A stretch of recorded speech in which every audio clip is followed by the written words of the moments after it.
has been done for the last 100 years, since 1940, before the Vatican Council. So most of the people around the world in small-based communities are aware of this kind of interpretation. What did it mean at the time Jesus was doing it, and at the time it was written? That's it. What kinds of things are you struggling with, or thinking about, or rejecting outright? I always ask you the question, what disturbs you the most? It's written to disturb you. Literally, that's what conversion is. If you look through the scriptures from the very beginning, the words deeply disturbed are repeated over and over. They begin with the first lines in Genesis. When Moses stretches his hand out over the Red Sea with his staff, the waters are deeply disturbed. It is an indication that something massive is about to happen. So, Mary is deeply disturbed, King Herod is deeply disturbed, Jesus is deeply disturbed, the crowds are deeply disturbed. You're supposed to be deeply disturbed. Or else you didn't hear it. Or you just decided that, oh, that's not really what it means this. That's, again, why you need a community, because we always go for the least common denominator and the, amount of least resistance to something and pick the one we like. Well, what's surfacing in your heads and whatever hearts?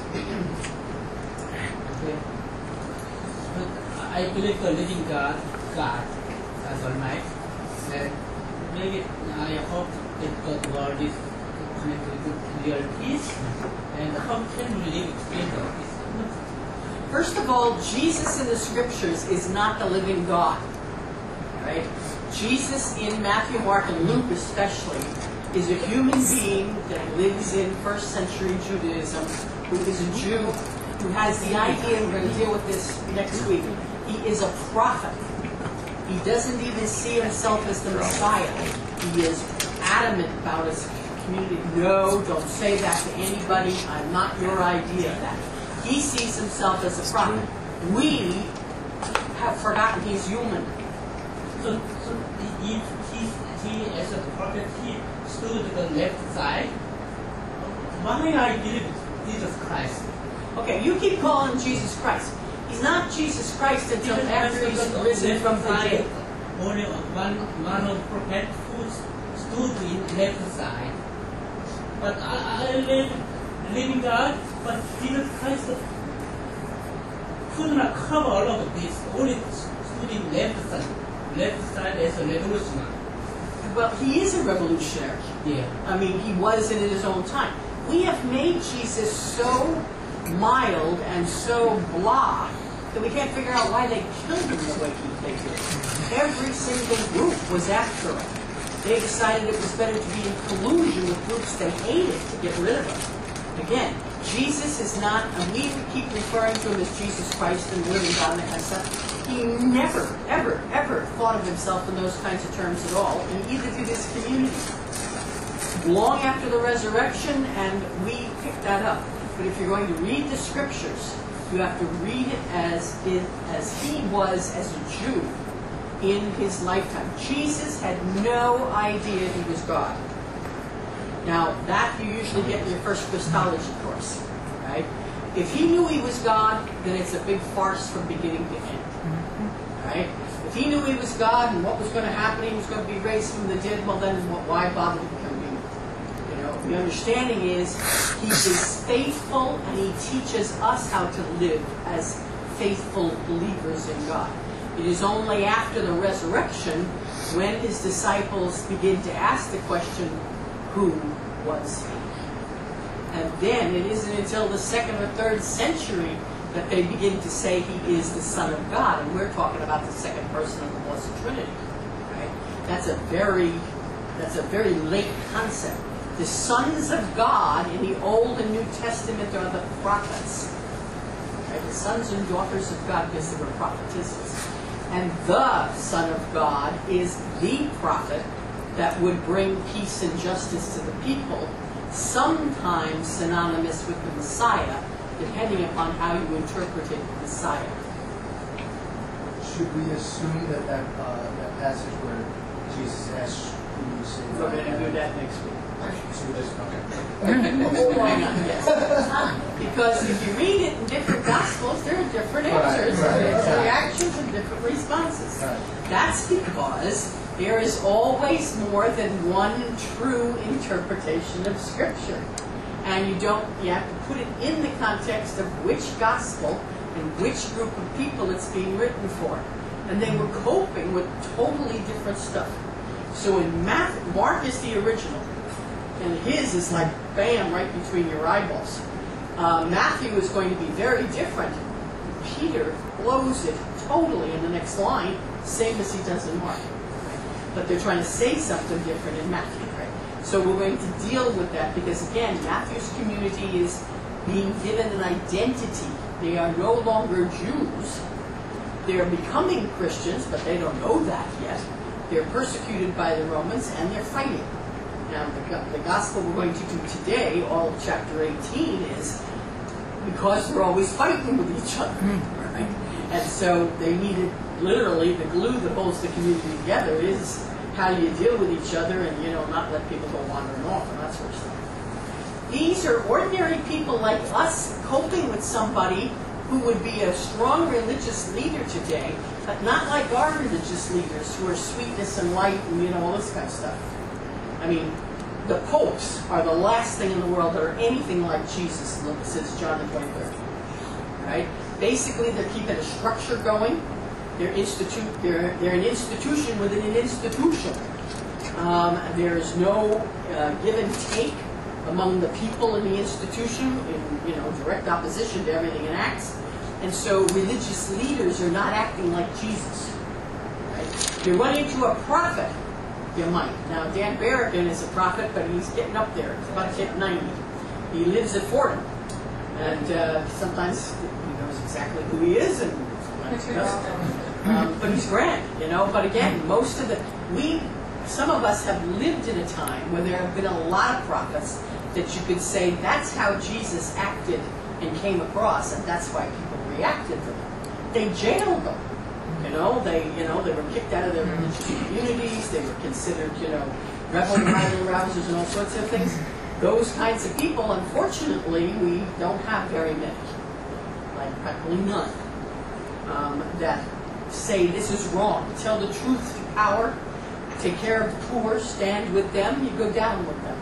Now, a lot of folks in Latin America, Oscar Romero certainly, and he, but who taught Oscar Romero who he was? Wrote to Uganda, who was a Jesuit who was killed with a 73-year-old catechist and an 11-year-old boy, riddled with hundreds of bullets.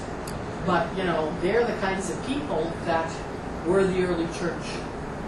But we don't deal with them much. And the church doesn't even canonize them. It used to be if you were martyred for the faith, you were automatically made a saint. Now, if you're a pope, you're automatically made a saint. Or you're the founder of some religious community. But if you look at all the people who died in the last 40 to 50 years for their faith, none of them have been canonized. Whether it's all the folks in Central and South America, there are all kinds of folks in Africa, they just don't, too political. The church has become entrenched in the dominant culture and is no longer preaching the good news, generally speaking. And that's why it's not spreading. The fastest growing religion in the world is Islam. Just as Christianity was the fastest growing religion in the time of, right after the time of Jesus, up until about the 3rd century. Then in the 3rd century, Constantine makes everyone a Christian, baptizes them across the board, and then all you have to do is even hint that you don't want to be a Christian and you're dead. From then until about the 1850s, when the different groups of Protestantism fight just to hold their own ground. But we became the Roman Empire to such an extent that we butchered people in the name of Jesus. We can't get much worse than that. Now, we don't butcher people anymore. We just ignore those who die for the faith, and we play games with the gospel. You got to be absolutely honest, if you're going to study the scriptures, because we don't look like the gospel. We don't act like the gospel, generally speaking. And when somebody does, they kind of stand out.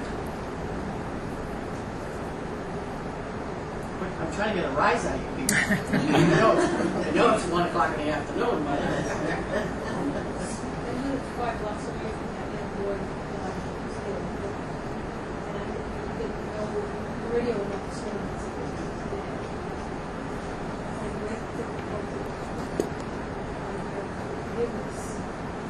Okay, we're going to get into forgiveness today, because that's the big thing. We're going to deal with forgiveness, because even if you just look at yourself on Monday, you need massive forgiveness. We all do. Because we claim to preach this, teach this, be this, live it. Once in a blue moon, maybe, on an individual basis, or, but this is not what we're known for. Any of the Beatitudes. People don't come to Catholics anymore for help. I mean, help in anything. I mean, even all of the Catholic hospitals, you can't pay, either with your credit card that actually goes through or with cash. They stick you in an ambulance and send you to another hospital, die on the way. That's how far we've come from any kind of just service to human beings. And we do have this idea that we're so gracious and so generous, and not much. Individuals, perhaps here and there, but that doesn't make church. Did you go home and think about any of the groups you might be in or want to get in? I like to be in the peacemaker group. Okay, yes. Now again, even peacemakers. If you ever deal with peacemakers, people are at each other's throats, you get in the middle. And so you hold one of them off and listen to them, then you hold the other one off and you listen to them, and pretty soon they forget how angry they are at each other. And go after you. Well, that's why peacemaking is the sign of the cross and the beloved children of God. Literally, both sides go after you. Again, it sounds nice. It's hard for me not to take sides, though. I'm thinking that peacemaking would be better. Then you definitely would have troubles. Yeah. Because dialogue literally says, you can give and you can give. You can back up, you can back up. And then what can we do? And then be inspired by the Spirit in such a way that you come up with something neither one of them have thought about. And then start trying to pull them together. But most people who try to make peace, they don't have an easy life.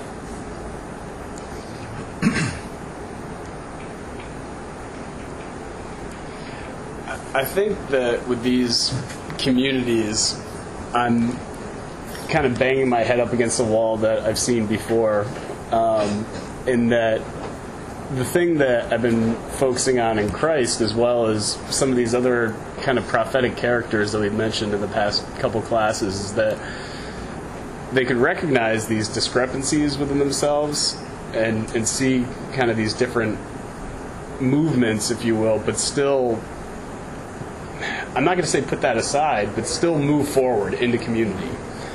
And I think, right. Those kind of people, they all knew, and so they know they're not what they're cracked up to be, but at the same time, they take some very pragmatic steps to move towards it with others.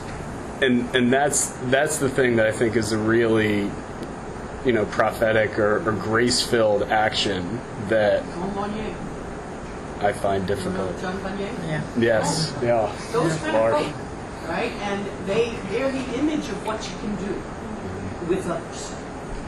It's always with others. Practically every religious community prior to the 1800s or 1850 was founded to align themselves with one of these groups. The outcast of society, whether they needed health care, that were lepers, that people literally in the Middle Ages could join communities to ransom the captives. That they literally, when all the wars were being fought, if someone was captured, they would go and offer themselves in exchange to set free the captives. Yeah, really.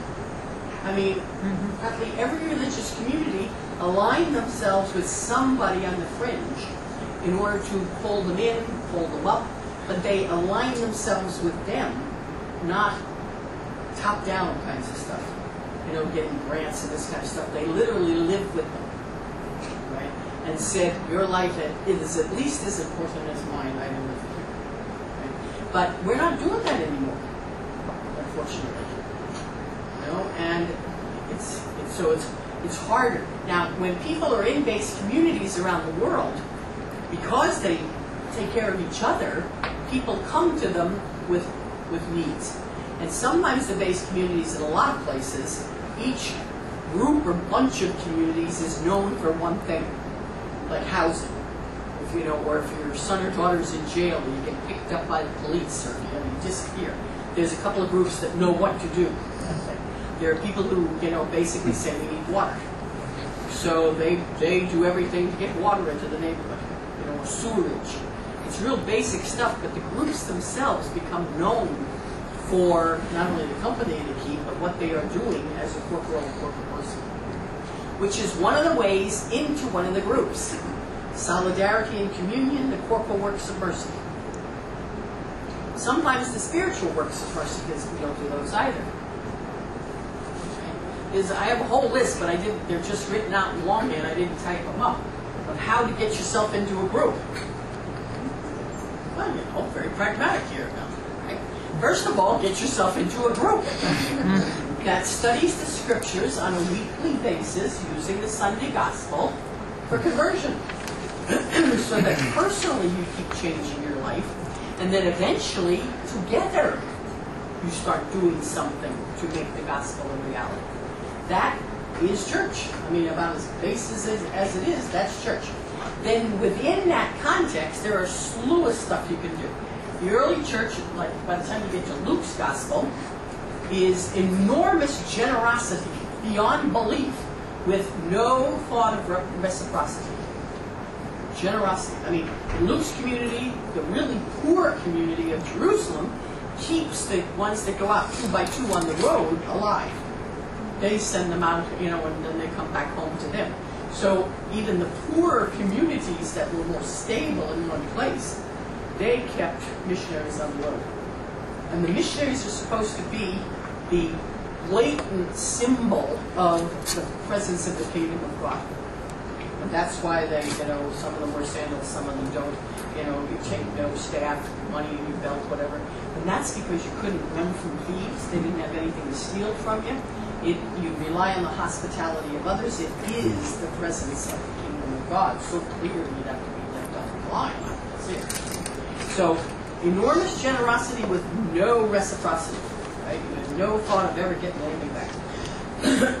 Almsgiving as atonement and restitution. How do you make up for what you didn't do for most of your life? They would baptize you if you had been a soldier or if you had killed people. After you got out of the army, you spent the entire life after baptism doing restitution and atoning for the people you maimed, killed, harmed, etc. So literally to give alms as restitution and some level of atonement to undo the harm you've done. And we're going to deal with that because the normal way, originally they thought that after baptism you didn't sin. It did not take them long to realize that this was not true. So originally, the normal way you got your sins forgiven, which was Eucharist, everybody went to Eucharist to have their sins forgiven. Right? That's the primary sacrament of reconciliation. But if you felt a little guilty going, then prayer, fasting, and almsgiving were the usual ways you prepared for Eucharist. The joke was you could always tell the Christians they were all thin and poor. You had prayer, fasting, and almsgiving.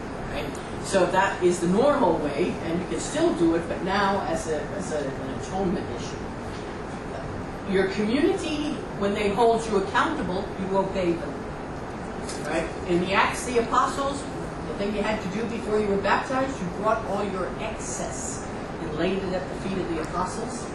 So that was food and clothing and lands and property and all that sort of stuff. And so the community held you accountable that you're not using this.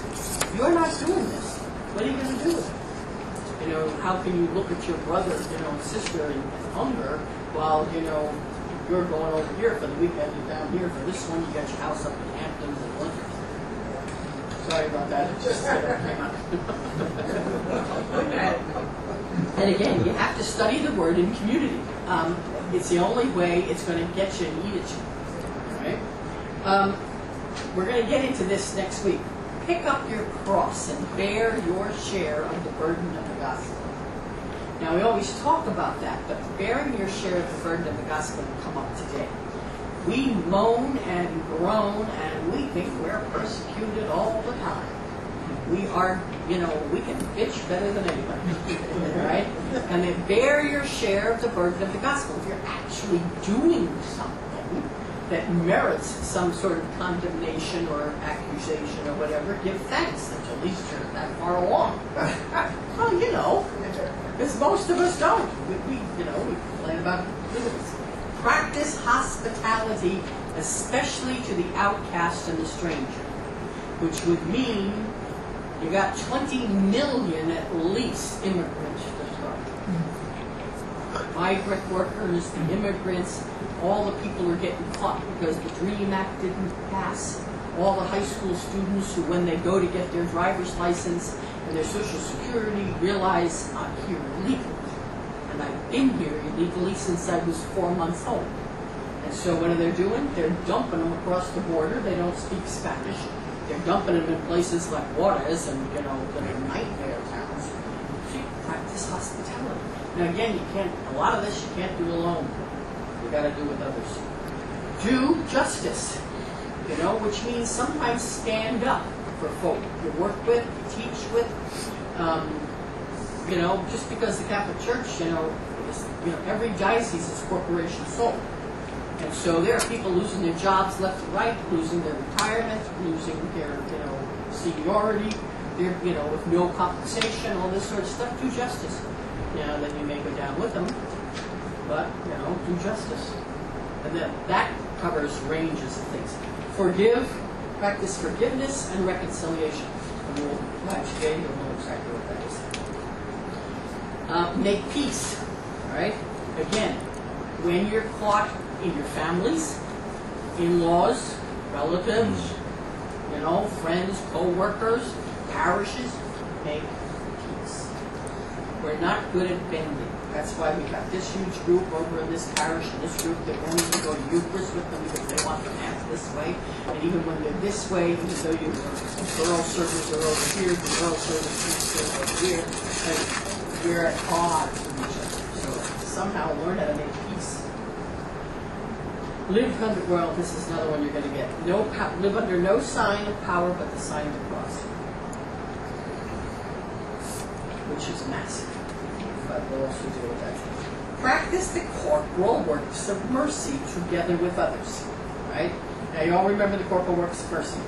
Feed the hungry, give drink to the thirsty, give clothing, shelter the homeless. I mean, these are massive kinds of things. Care for the sick and the indigenous. Release the prisoner. That means visit them and work for their release and get them back on the streets again.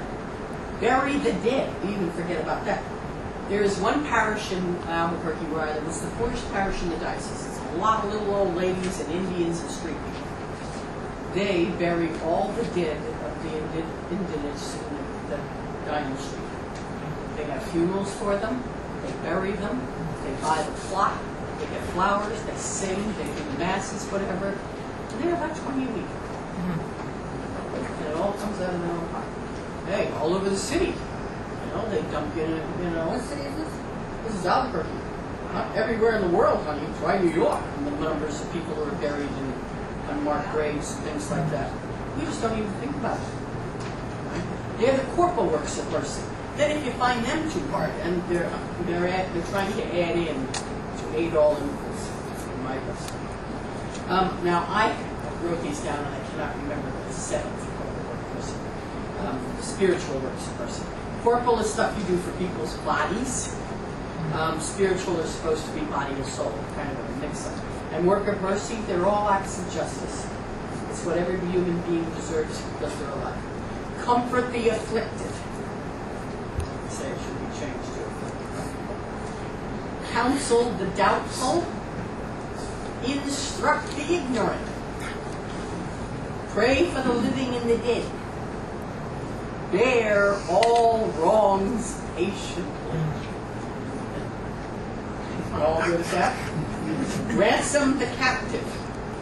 And I can't remember the seventh one. I tried. I racked my brain half the night and I'm trying to remember. No, we got that one the other. That's the other one. It's a body. So maybe it'll come. Support prophets. Prophets. Support your local prophets. Stand up for them, help them, encourage them. Because usually they're not getting any encouragement if they belong to a religious community, or they're being gone after by the structures and the heads of, everybody. Dan Barrican, the whole time he was in prison, not one of his Jesuits ever visited him in jail. The whole time he was in jail. He was in jail for years after that. Not one of his brothers ever visited him. That says reads. Support your local prophet. Invest in people, not projects. So a lot of the things that are happening in Southeast Asia and Africa and places like that, where if I just equivalent is about $100 in U.S. money, they set a family up in business.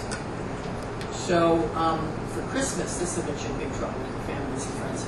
Heifer Project, all sorts of, you can pay to have people's cataracts removed, eye surgery, also, 4 people have been given sight. If a child goes blind from lack of vitamin A and a few other things, every single minute in the world. Think of what you could do for business.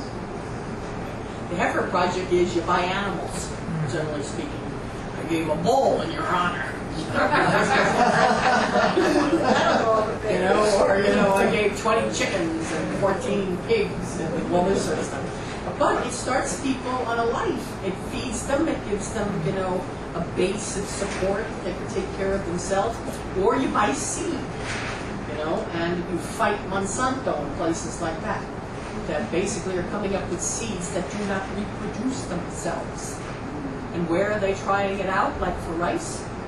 Bangladesh, India, Pakistan, all the places where they live on rice, right? So, and the last one is, make sure you're sharing your excess with folk who need it. That does not mean someone's trash is someone's treasure and you're having a garage sale. Unless when you sell it, you take the money and give it to somebody to help them start a business. That's true. And push your privilege. You know what that is? Push your privilege. You know people, inroads. You co-sign loans. You help folk out. Now again, you got to be careful. You do this alone, you're in trouble. All right? You got to do this together. When I was in a base community in Albuquerque when we were first starting, it was a motley crew for the base community. There were a lot of single women raising kids. There were women who were Spanish, who had been married to Native Americans who were raising kids. Their Native American husbands left them. And according to the United States government, they're Spanish.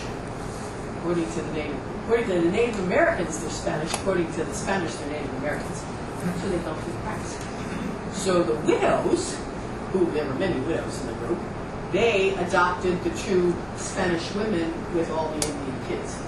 So we had 9 Indian kids, and 6 widows and myself and 1 couple and 2 others paid everything for them to go to grammar school and the high school as Catholics.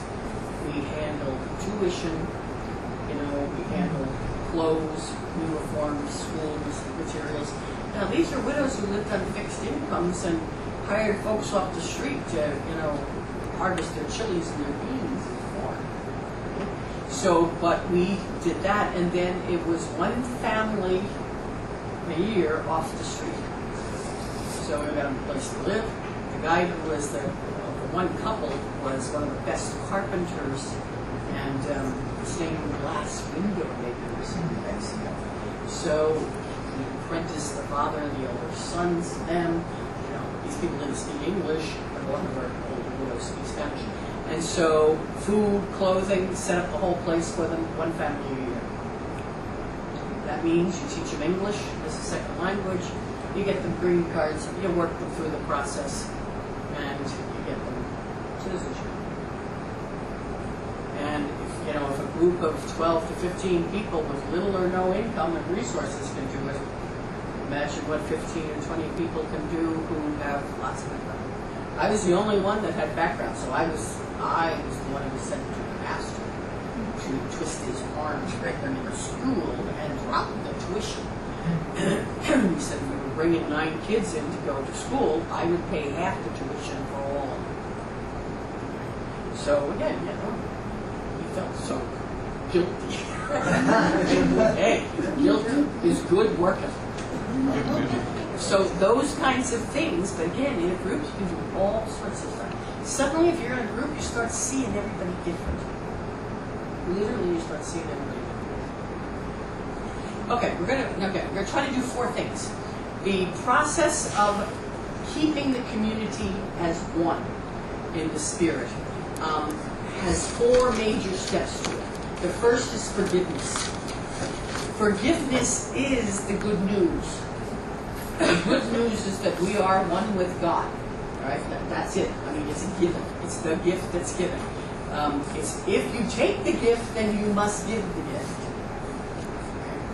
And that is found in give us today our daily bread. Forgive us our trespasses, debts, debts. By the way, forgive us our debt, singular, as we forgive those who have debts to us. So that is the good news, all right? The second level is reconciliation.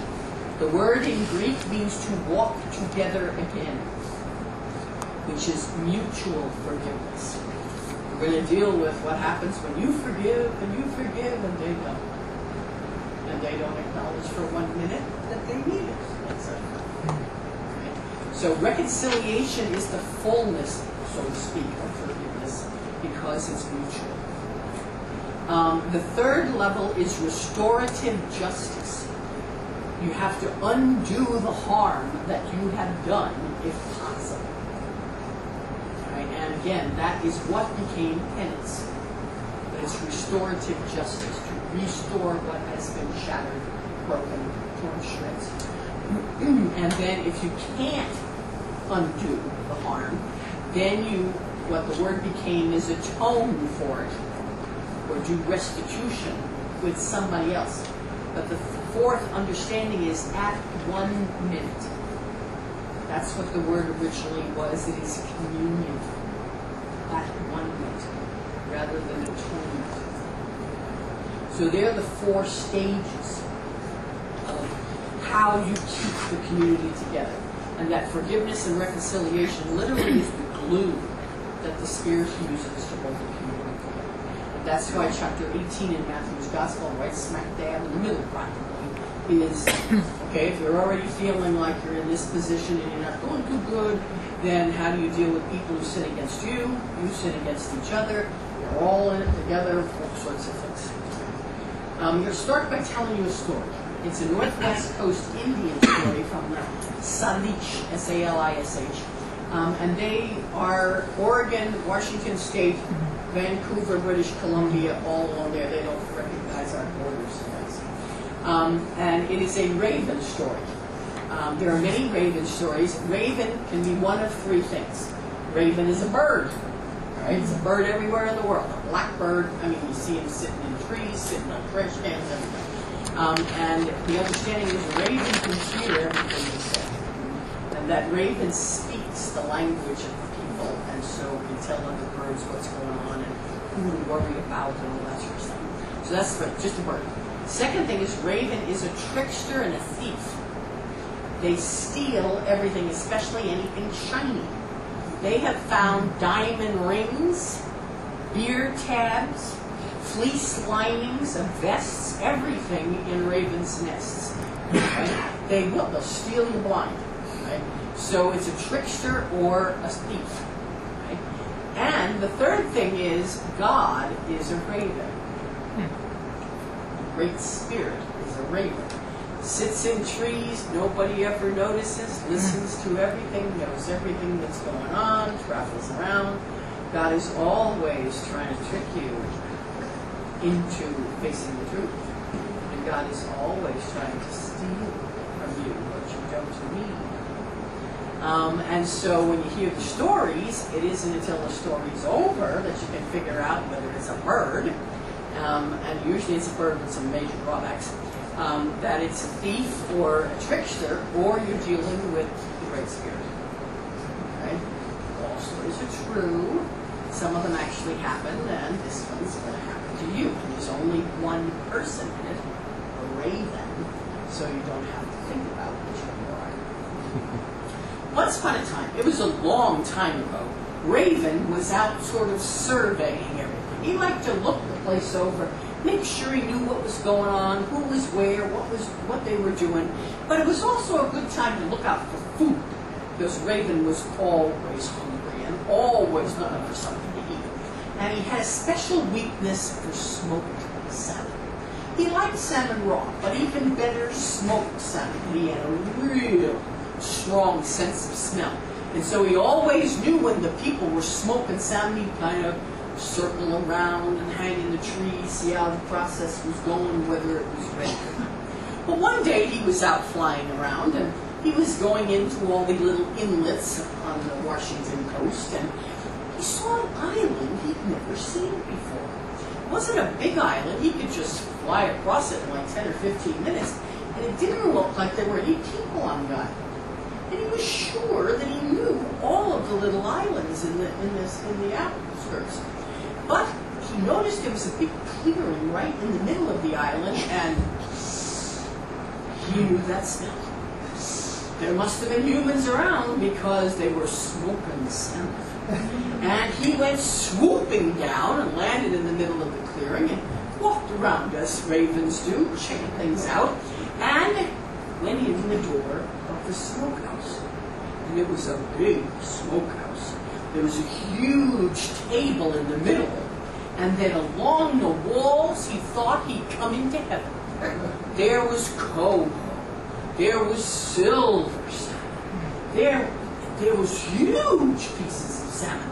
Then there were strips of it and little ones, and he thought, yes. He looked around, make sure nobody was there, picked out the biggest, juiciest, ripest salmon, got it off the wall.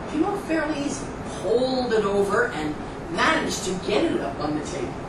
He kind of positioned himself, and with his beak went to stick his head, take a huge strip right out of the salmon. He no sooner got the tip of his beak into it than it moved. Shot right off the table, across, and bam, right up against the wall again. And he thought, what's going on? Where have I come? Is this a place of the spirits? But there was so much good food there, going to waste. He said, well, maybe I shouldn't have taken the biggest, the juiciest. I took a medium size. So he went over to another wall, tried a different salmon, medium sized one. Got it off easy, got it up. This time, he planted both of his, clawed feet in it, got himself settled, went and stuck his head in it, moved right off, threw him into the air, shot back on the wall. Now he was annoyed. And he thought, to just leave it here, what is going on here? So he went over and he grabbed just a little one, and he got it and he wedged it into the table, put one foot on it and went to eat it. This time he went flying onto the ground and back with the salmon. Then he was afraid. Yeah, I don't know what this place is. This is weird. He ran out of the smokehouse, and something was to come in. Oh no. No, where have I come? This is the house of the shadows.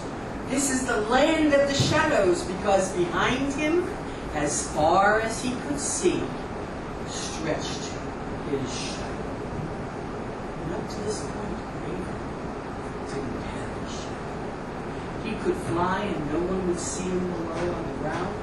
Now, everywhere he moved, the shadow moved with him.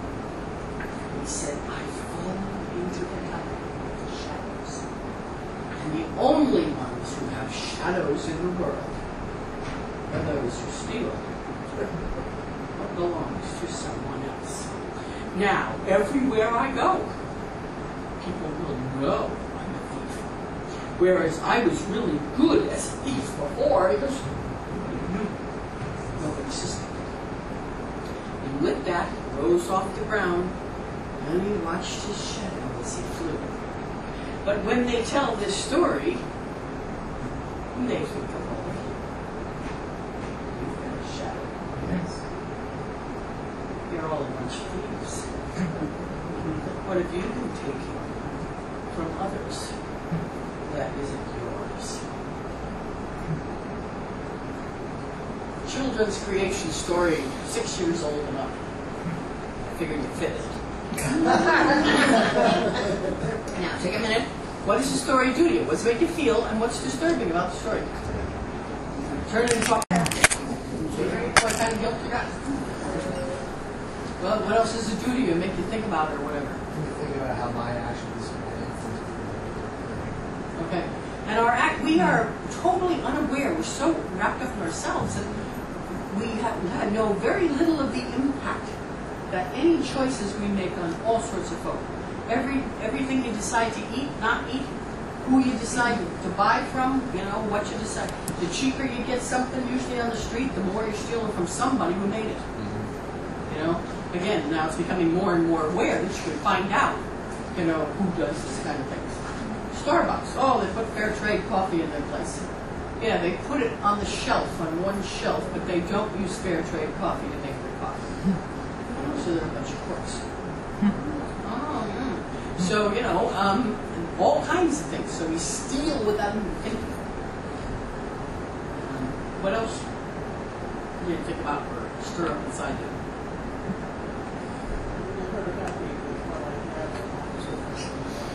Okay, never happy with what you got, you're always looking for more. And they say that when you're poor, you know what you need. You'd like more, but you know what you need. When you're rich, you never know what you need, and you always want more. I thought of my kind of shadows that I leave on other people. Right. And is your shadow long or short or fat or thin, and how does it impact people? Your presence is a shadow. When they see you coming, is it like, ooh, here comes good news? Like most people thought Christians in those days. Or it's like,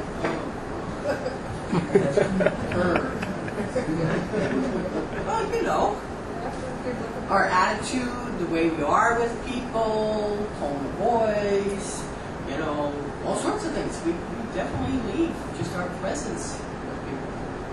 And somebody's presence can take you down faster than you can, blink your eyes. Some total stranger's presence even can bring you up. Just like that. Just right out of the blue. What else, you bunch of birds?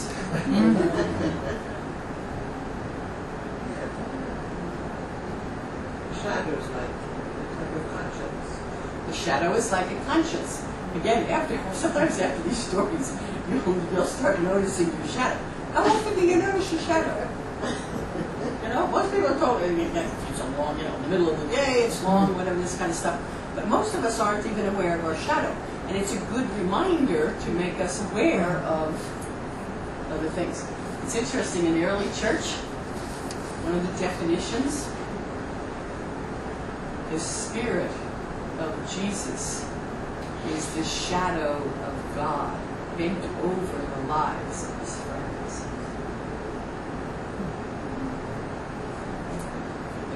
The Holy Spirit. The Spirit is the shadow of Jesus bent over the lives of his friends. Interesting. When I notice my shadow most is usually like when I'm around my niece or nephew who are 6 and 7, which after you asked that question, I remember like when we were little kids on the playground, how many little games we would play with our shadows and stuff, and how I remember on the playground we would play with your shadow all the time, and you don't really ever notice it anymore as an result later. I only notice it when I'm around my niece and nephew. They pointed out to me. And again, the shadow obviously is an indicator of something else. It's indicated where the sun is and where you're standing in relation to it. And so, literally, when you talk about shadows, we are arguing in relation to the sun.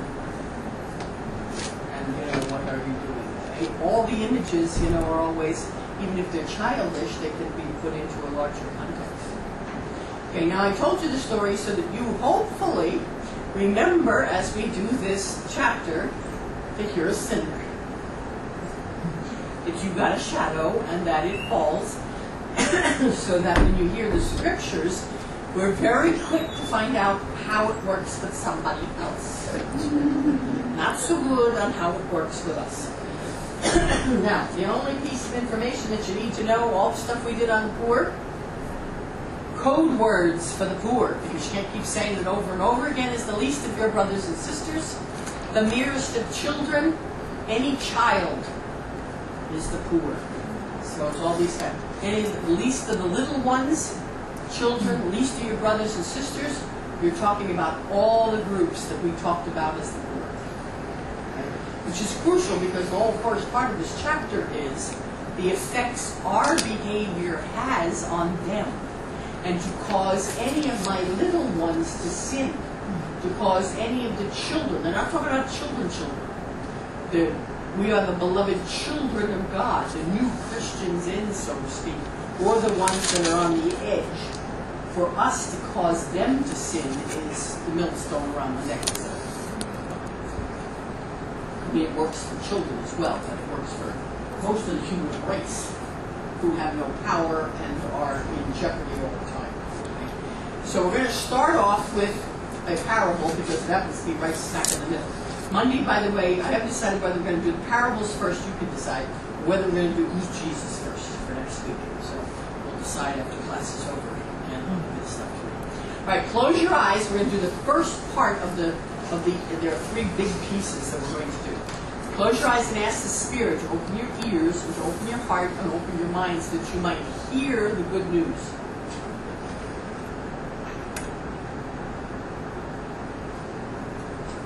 All right, open your ears, open your heart, open your mind, open your eyes. The Lord be with you. And also with you. A reading from the Holy Gospel according to Matthew. Glory to the Lord. Now Jesus said to them, what do you think about this case? Okay, open your eyes.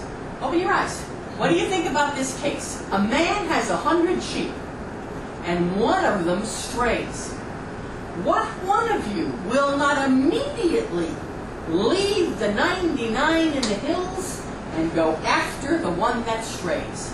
And behold, amen, I say to you that when you find the one that strays, you rejoice even more over the one you lost than you do over the 99 that didn't stray.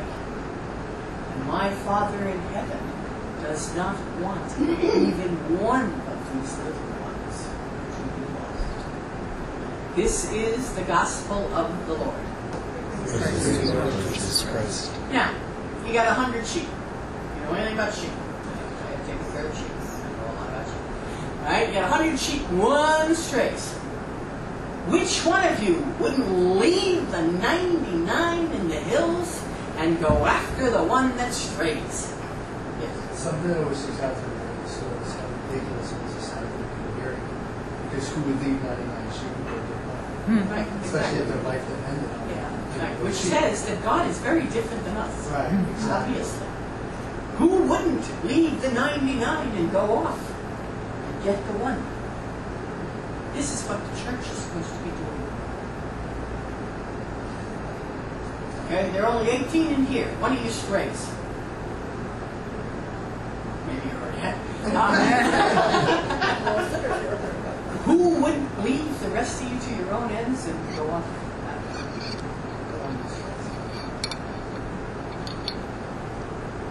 And when you get the one that strays, you rejoice and give thanks more than you do for all 99 that didn't stray. In some translations, it didn't think they strayed. You got 100 believers. You got 100 people in the community. One strays. First of all, these days, who goes after the one that strays?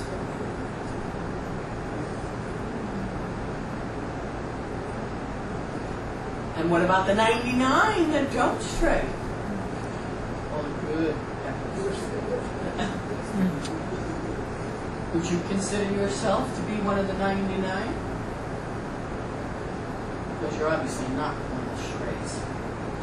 If you have any legitimacy in the community, if you have any power, position, standing in the community, you are obviously not the one that strays. These are the strayers. These are all the strays. And we got lots of them.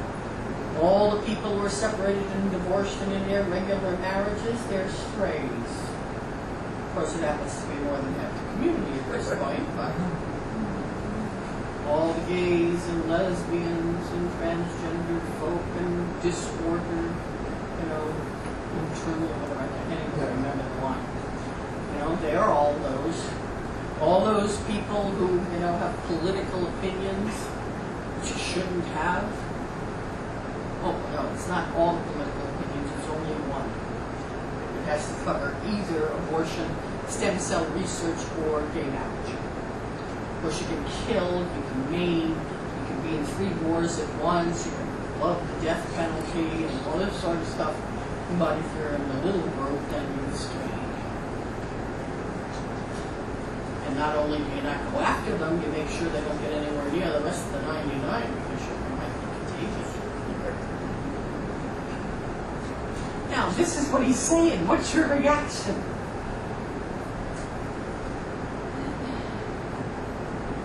Come on, trust your guts. The person is everybody strays.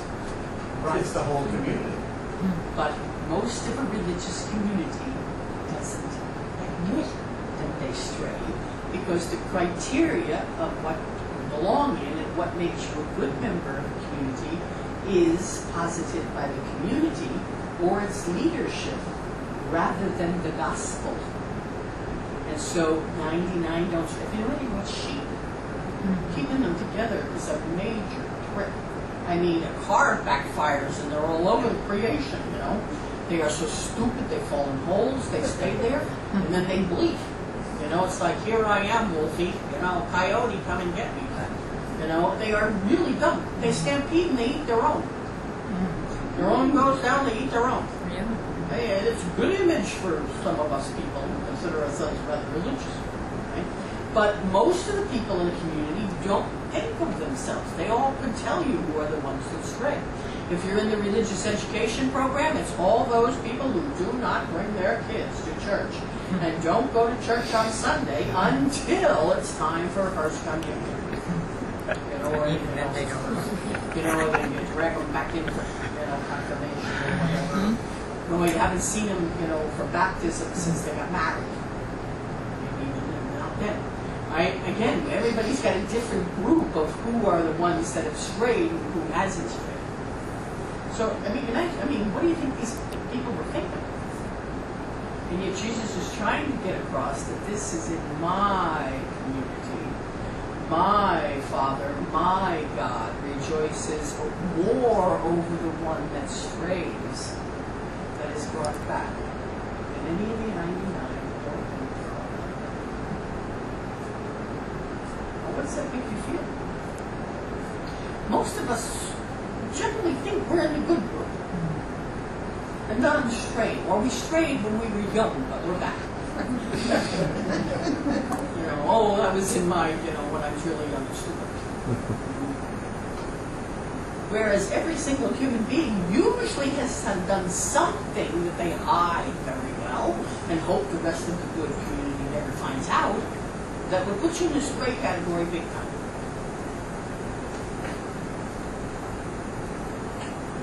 Your faces, come on, what are you thinking?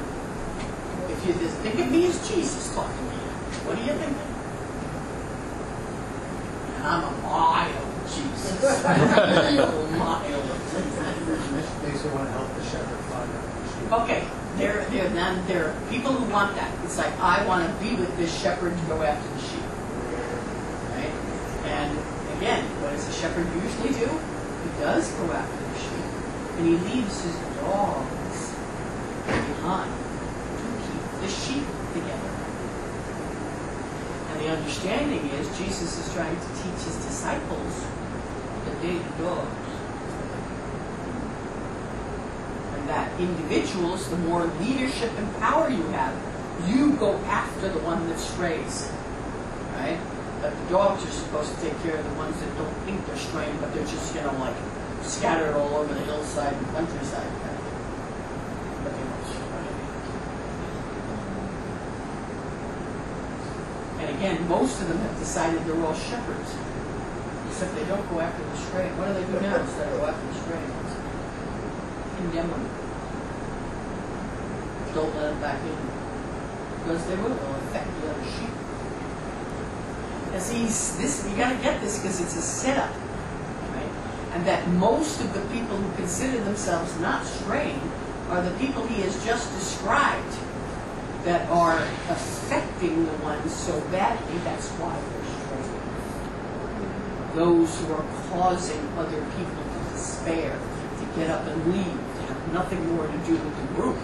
It is usually people who consider themselves fairly self-righteous, and the problem's not with us, the problem's with them. And every group that you belong to has got, you're in that group usually. But I think that's the thing that I'm struggling with, is when they're brought back, aren't they absorbed by the larger community? Well, we'll move right into that when they get brought back. Again, what was reconciliation in the early church? Bring them back. Right?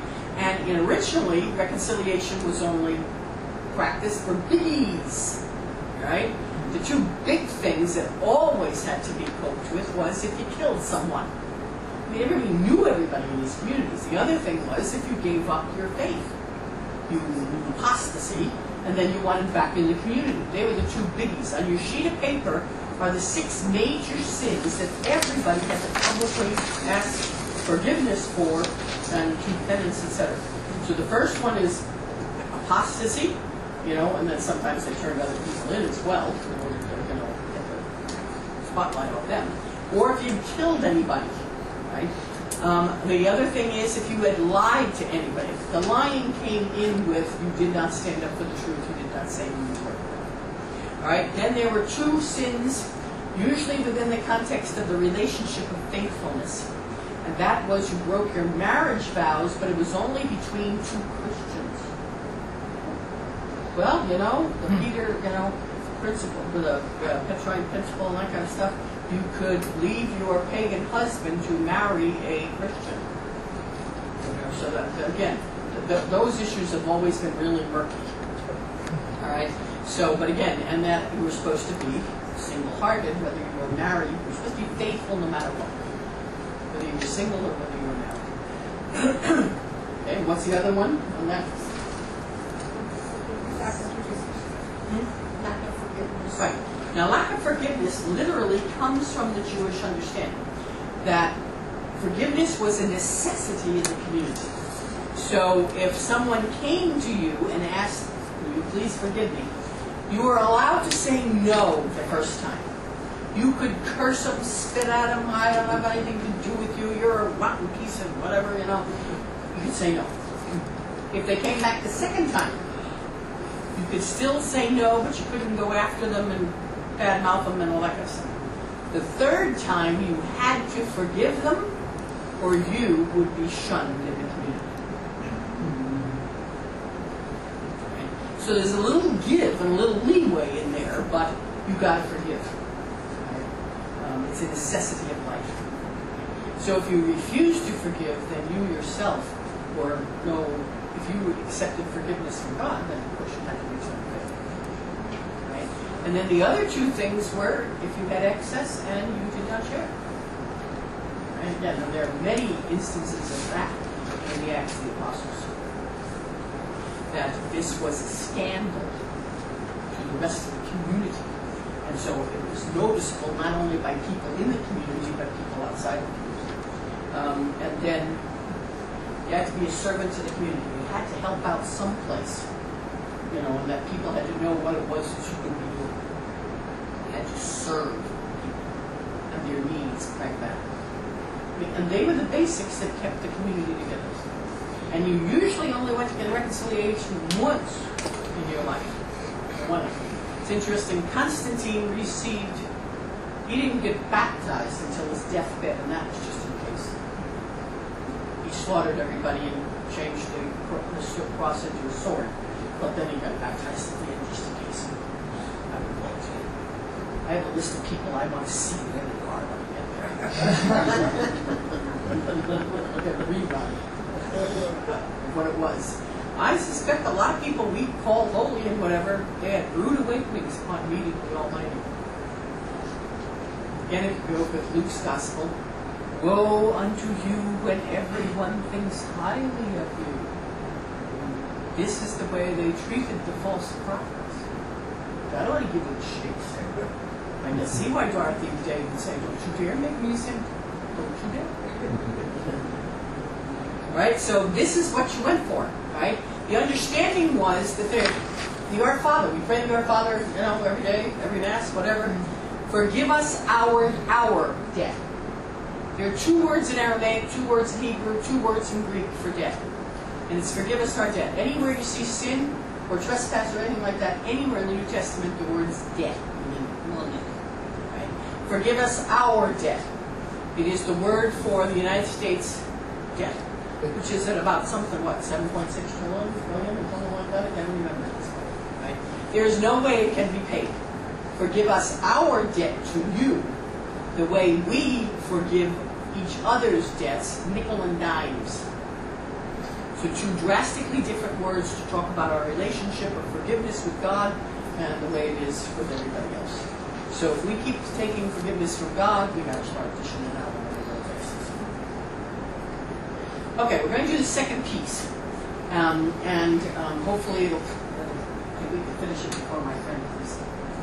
We'll see. Margaret is coming with the books, but this is a really terrible street. So just getting here, getting the car double parked, getting the stuff out, whatever. Okay. Close your eyes and ask the Spirit to open your ears and your heart so you can hear what's happening.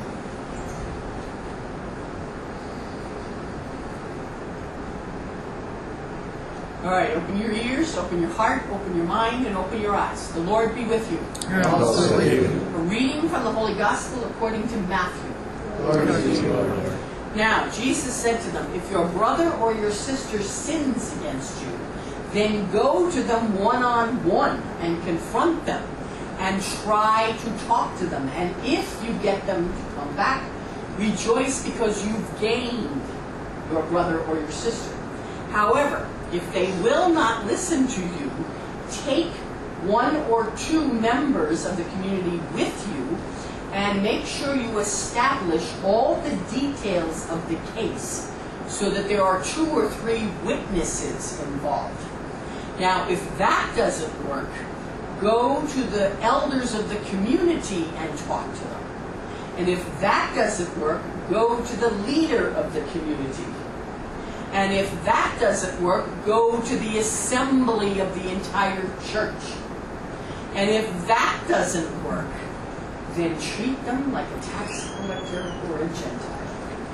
Amen, amen, I say to you that whatever you bind on earth shall be bound in heaven, and whatever you loose on earth shall be loosed in heaven. And if any 2 or 3 of you can decide upon something to pray for, behold, it will be given to you by my Father in heaven.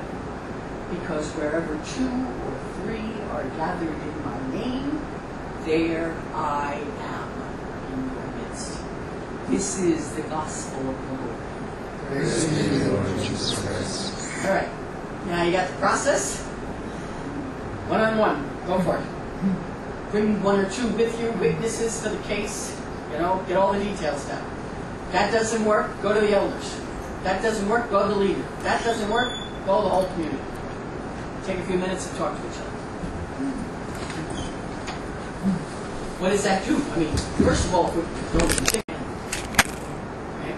And if that doesn't work, then you go to the leader of the community, whoever that might be. Usually in most of the communities, there was more than 1 leader.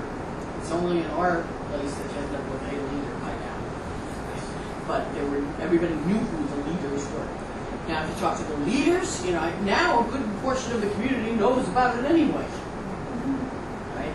Then you take it to the whole assembly. That means it was done publicly, usually within the context of studying the scriptures. Because it was of a nature now that it was tearing everybody to shreds. Again, the elders know about it, the deacons and deaconesses know about it, the ones who run as witnesses know about it. So now the whole assembly, does it in public. Right? And if that doesn't work, treat them like a Gentile or a tax collector. What's the last straw?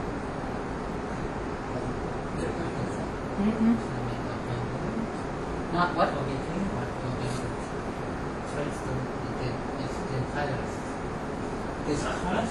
Cut the ties? Remember how tax collectors were treated in the Jewish community, let alone Gentiles? Outcast. They're outcast. Outcast, shunned. Or they would say things like, we'll pray for you. I mean, that's the kiss of death in the Catholic community. I'll pray for you. I mean, we have ways of using religion that are just death. People say that. But, you're not alone, I'm sure. It is the kiss of death. Yeah, it It's is, like yeah. they're so far gone, you're Right, it's useless. exactly what it is. God will, take care of you later. What else is it saying? See, even if you read the notes in the New American Bible, it says that you are to shun them, because this is what the Jewish community did. It shunned them, it cast them out, had no dealings with them, no business dealings with them, cursed them, etc. Now, how does Jesus treat the tax collector and the Gentile and the one that just strayed from the 99? You love them, you go out of your way, you treat them with hospitality and dignity, and you do not do anything that was done to them in the Jewish community, and you certainly don't. I mean, I couldn't even believe it when I read the notes in the New American Bible, that literally they took up the old Jewish interpretation rather than reading the scriptures with Jesus. How does Jesus treat the tax collectors? He invites himself to dinner. Matthew is a tax collector. This is the Gentile gospel. How do you treat the Gentiles? Welcome. Go out, bend over backwards for them. Eat with them. They became the community.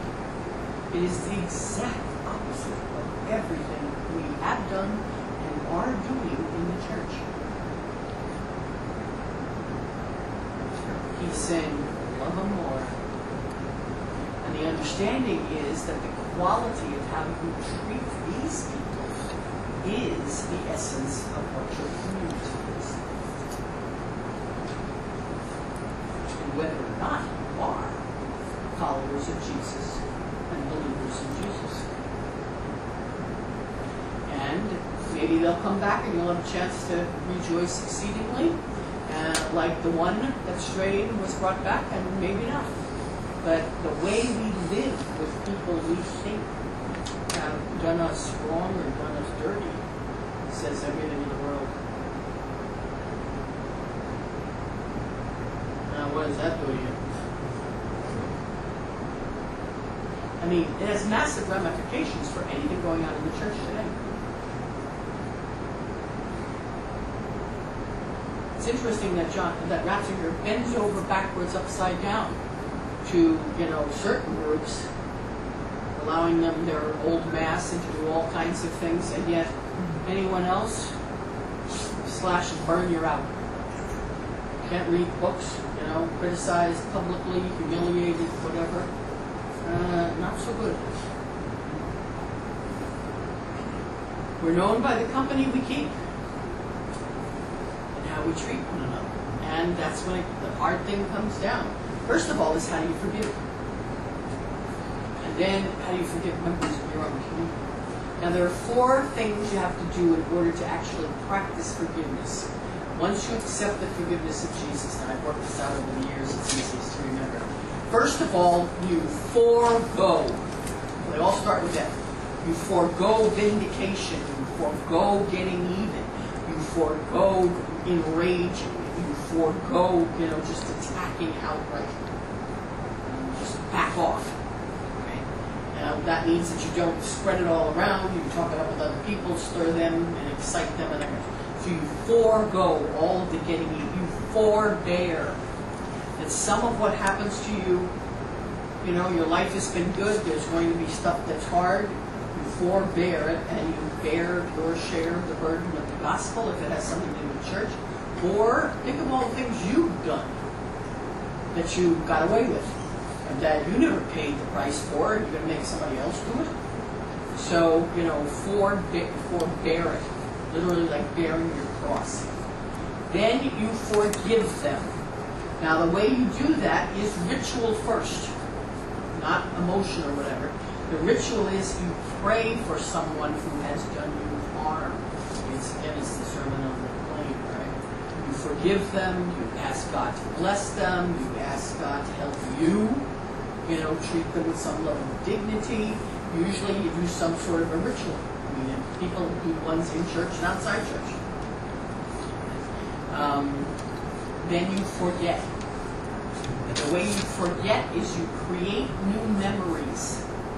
If the person is in your community, you create new memories, and you've done it when the first thing you think of when you see them is not what they did. You can do it by a meal together, going out for a day, sending them a card, having a cup of coffee, or a beer with them. But you have to create a new memory so that it isn't the foremost thing in your mind. And it ain't easy. Again, sometimes it takes time. Now, the third piece is restorative justice. That once they ask forgiveness, or once the community says you're going to forgive, then what do you have to do to undo the harm you've done? If you can. Sometimes you can't. You can't burn people's lives down. Things like that. So it's restorative justice, and it's restorative to both the community as well as to the individual harmed and the one doing the harm. And we're going to do the restorative justice and the at-one-ment afterwards.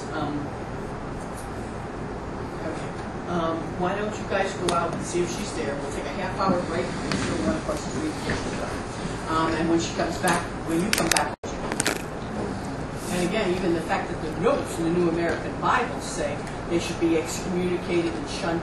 Now that's exactly what the Jewish community did. But the whole understanding of Jesus is the law is not the way to, get people to do anything. It's mercy. Literally, the whole gospel is about mercy. And so even the notes contradict everything that Jesus says. The idea of excommunication has no place in the gospel whatsoever. The practice of refusing people communion has no place in the gospel of Jesus. He is merciful to everyone all the time for every reason. And that's what his community was supposed to be doing, even to the point of once people had given up their faith, not only given up their faith, but turned in other people who died, etc., you still had to forgive them and bring them back into the community. Again, along with the prayer, fasting, and almsgiving, there was one other way to get your sins forgiven immediately. During the persecutions, which were the first 300 years of the church, you could go to someone in prison who was going to be executed or tortured to death and ask them to pray for you as they died. And they always said yes. And so when they prayed for you as they died, you were forgiven, welcome back into the community, all sorts of stuff. Very pragmatic and yet phenomenal. Absolutely phenomenal. And I noticed how the statement of treating them like a Gentile or tax collector. I started reading the footnote. You brought it up. It says exactly what you said. And then it also draws a comparison to Paul's first letter to Corinthians, and how Paul is saying have nothing to do with these people, excluding them, and how as Paul is a Jew. Right. And even though he became a Christian, he had major troubles with the law and with authority and power. We forget that Paul was a Roman citizen, right? And Paul, wrote all of these letters about I bear the brand marks of Christ in my body and I am a citizen of the kingdom. When push came to shove and they came for him, and they said, you're going to be crucified. He said, no, I'm not. I'm a Roman citizen. That would have utterly devastated and wiped out the entire community of Rome and anybody Paul had been with. Because they couldn't fall back on their Roman citizenship to protect them from humiliation, from torture, from the horror of what crucifixion was. And we talk about him as if he's this great thing, but he had major troubles in following Christianity. He died, but on his own terms, with no pain. He said when I read that, She's saying with no pain. just the beheading. Just because. And yet, if you read in both Gospels, love one another as I have loved you. No greater love than that in life. Let alone, pray for those who persecute you, bless those who harm you, love your enemies. I mean, what are you supposed to do with all that? And so what do we do? Out it goes. We just ignore that and say, oh, but. Well, it's what? Theology. Oh, but. We got a lot of oh, buts. Well, we do it all the time, and so we're a bunch of hypocrites, and again, leadership and power in the church is supposed to be characterized not the way it is in the world. We're going to deal with that. That you're supposed to be the servant of all, and so that's sometimes the hard part. What else are you talking about as you struggle with? Now, this is the core of the gospel. The good news is we are forgiven. We are at one with God, all of us across the board, every single human being ever. Right? And so that is the good news to the poor. Right? And so we pray the Our Father, forgive us as we forgive those who sin against us or are in debt to us. And so this is the core of how we live. And sometimes it's incredibly hard, sometimes it's easy, sometimes it's like, it's not that big a deal. Sometimes it's humongous. It's huge. And it isn't always mutual. So the fullness of forgiveness is reconciliation, literally to walk together again.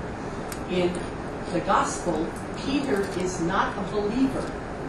From chapter 8 in Mark, when he, get behind me, Satan, you are not, he is not a believer or a follower of Jesus until the last add-on chapter of John, more than 45 or 50 years later. In the end of Mark's gospel, it's go tell my disciples and because he's betrayed Jesus. All the other people to walk into the tomb is resurrection and baptism. He never goes into the tomb. Not in Matthew, not in Luke. When he goes in John, he goes in, looks around, doesn't understand, walks on again. So the add-on chapter of John is the walk on the beach to get him back into the community and to try to explain how someone who not only betrayed Jesus but cursed him and cursed his name ended up the leader of the church. If Mary Magdalene was a witness of the resurrection and was a disciple of Jesus, why? There are 8 women named as disciples in the resurrection accounts alone. Right? There's a gorgeous icon in the Eastern Church called the myrrh-bearing women. Right? And there are 8 of them by name. And even in John's Gospel, they have taken away his body, and we don't know where. She's named in all 4 accounts, which means she was a very strong leadership figure for at least the first 150 years of the church. You're only named for 2 reasons. You blow it big time, or you are a disciple. And usually you're named individually when you blow it big time. Like, when John, Jesus' cousin, comes to him and says, rained down fire and brimstone, on the Samaritans, where he says, we saw someone casting out demons in your name, make him stop. The sons of thunder, not, generally a complimentary description of people. Peter, you wouldn't want to be remembered for. We say doubting Thomas, he outright would not believe his entire community. 10 people that he'd been discipling. Plus, Jesus says, do not persist in your unbelief to little Judas. So individual disciples who are named are things you would not want to be remembered for. But individuals that Jesus points out, and primarily women, are the model of discipleship that he compares himself to. So yes, she obviously was a very strong member of the community. And it's a mixed bag because she's mentioned in Matthew, Mark, and Luke. John, she is there, but she can't recognize Jesus. Because in John's gospel, this is all in the book on resurrection, the one with the white cover, that basically she can't see him because she's locked in the past. She wants the body. Peter doesn't know what's going on because he's locked in his sin. And the one who is not named, the beloved disciple, understands and waits on the other two. Because love is the strongest power of all. And love even waits on leadership that has betrayed. But why did community choose Peter over Magdalene? She was from Magdala. Yeah, but in the same thing, and again, they had a tendency to say, well, I'm from Brooklyn, so I'm a Brooklynite. So that's it. But they made her, again, when they made Mary absolutely perfect, then they made her absolutely horrific. That there was no middle ground. You were either this or this, and you were damned if you did and damned if you didn't. Yeah. And unfortunately, that was deliberately done so. From about the end of the 2nd, early 3rd century. When the church became the Roman Empire, it was hardly recognizable as anything for the first 300 years of the church. If you read Augustine's, just war period, which there is no such thing. The first line is, there is no such thing as a just war. Under the following stringent circumstances, you may, if all of the reasons are fulfilled, go to war. When he wrote that, he ignored the practice of the church for the first 400 years, that if you were a soldier, you would not be baptized. And when you left the army, you would be baptized, but then you had to atone for the rest of your life for what you had done before you became a believer. And he mentions none of the teachings of Jesus. And the last words in Matthew's gospel of Jesus to his community in the garden is, put up your sword. Those who live by the sword die by the sword. It was the gospel writer's last way of saying, we do not fight, we do not harm one another. We are the meek who will inherit the earth. Again, if you could kill anyone, you are nowhere near loving one another as I have come to. So Augustine, who was in the catechumenate for 13 years as an adult under Ambrose, there was a lot. He basically wrote the war theory to validate the Roman Empire against the barbarians, etc. He would not get baptized and stayed in the catechumenate for as long as he did, because he would not marry his common law wife and legitimate his child, because his mother Monica wanted him to be a bishop. So he never did marry his common law wife and never took responsibility for either her or the child. This is the man who wrote about sexuality, that when a husband and wife sleep with each other and they do not bear a child, it's only a venial sin. Now, for some of you who have been celibate your whole life, that, try it with adults, who are married and things. So, again, by the 4th century, it is so far off the base that there are individuals who will reclaim pieces of the tradition, and some of those were saints. But many of them enforced the Roman Empire. It was even called the Holy Roman Empire, of which it never was in its entire life. So when you read the scriptures, you become incredibly dangerous. because the words of Jesus are the heart and core, the very literally core heart of what the teaching is. But it's interesting, if you listen to bishops and listen to the Pope, they rarely, if ever, quote the scriptures. And if they do it to proof text and more Peter and Paul than Jesus. Because Jesus would have major troubles with a lot of what the church does and teaches in his name. And does. In the name of the crucified Muslim. Should I say that? Who had their name? Didn't Augustine say that original sin was passed on through sexual intercourse? Oh yeah. He's the one who did all the original sin bit too, and then it grew and grew and grew. There is nothing about original sin in the Bible. The original first sin is Cain killing Abel. The first time the word is used is chapter 4 of Genesis, and it's God talking to Cain, saying sin is lurking at the door of your heart, but you can still turn from it. Instead, he turns from God and kills his brother. That is why every covenant in the Old Testament begins with, I am the Lord your God, you are not to take the life of another human being. It's interesting, the book that Margaret always tells me doesn't sell anything, it's only available when we bring it, is Harm Not the Earth. It is all the creation stories, and the first chapter 1, 2, and 3 is what we have done to the earth and how we twisted and bent the Jewish belief. So unrecognizable that you, I mean, what would it be like if the original sin was fratricide? Instead of a woman eating a piece of fruit in the story. And even then, when she eats the fruit, again, did I say this in this class? Yeah. So, you know, we just pick it up and it makes no sense if you think for a minute about Jesus. You know, and original sin just doesn't exist. Each of us are made free, and so we each choose. Now, we can bend over backwards trying to say that original sin is like polluted air. And the air wasn't originally polluted, it got that way because of what other people did. So you're born into a polluted environment. But then, somewhere along the line, you got to take responsibility for it. You know, like, for urges, you have to take responsibilities. And so again, you read the scriptures in a group, you become incredibly dangerous. Because the truth, you know, is for everybody.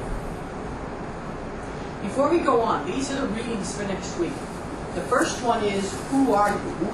Who you say I am, and that sort of thing. And the authority. Whose authority do you do this?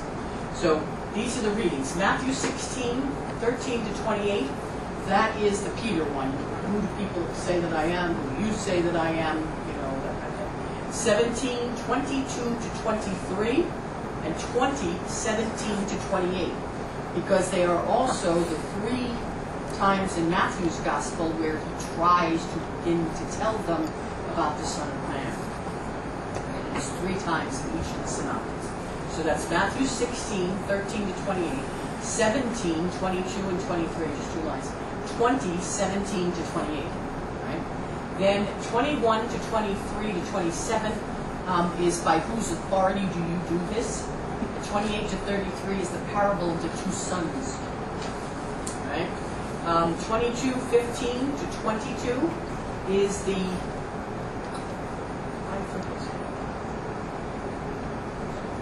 22, 15 to 22, and 23, 37 to 39. Wonderful. 22, 15 to 22 is, do we pay taxes to Caesar? And then 23, 37 to 39 is Jesus weeping over the city of Jerusalem because they missed him. They don't know who he is. So they're the kind of the core pieces of Matthew's Gospel on who are you. And then the parable. Which one do you want to do first? I'll tell you, the harder one is the first one. Who are you in authority? Because the parables try to act them out.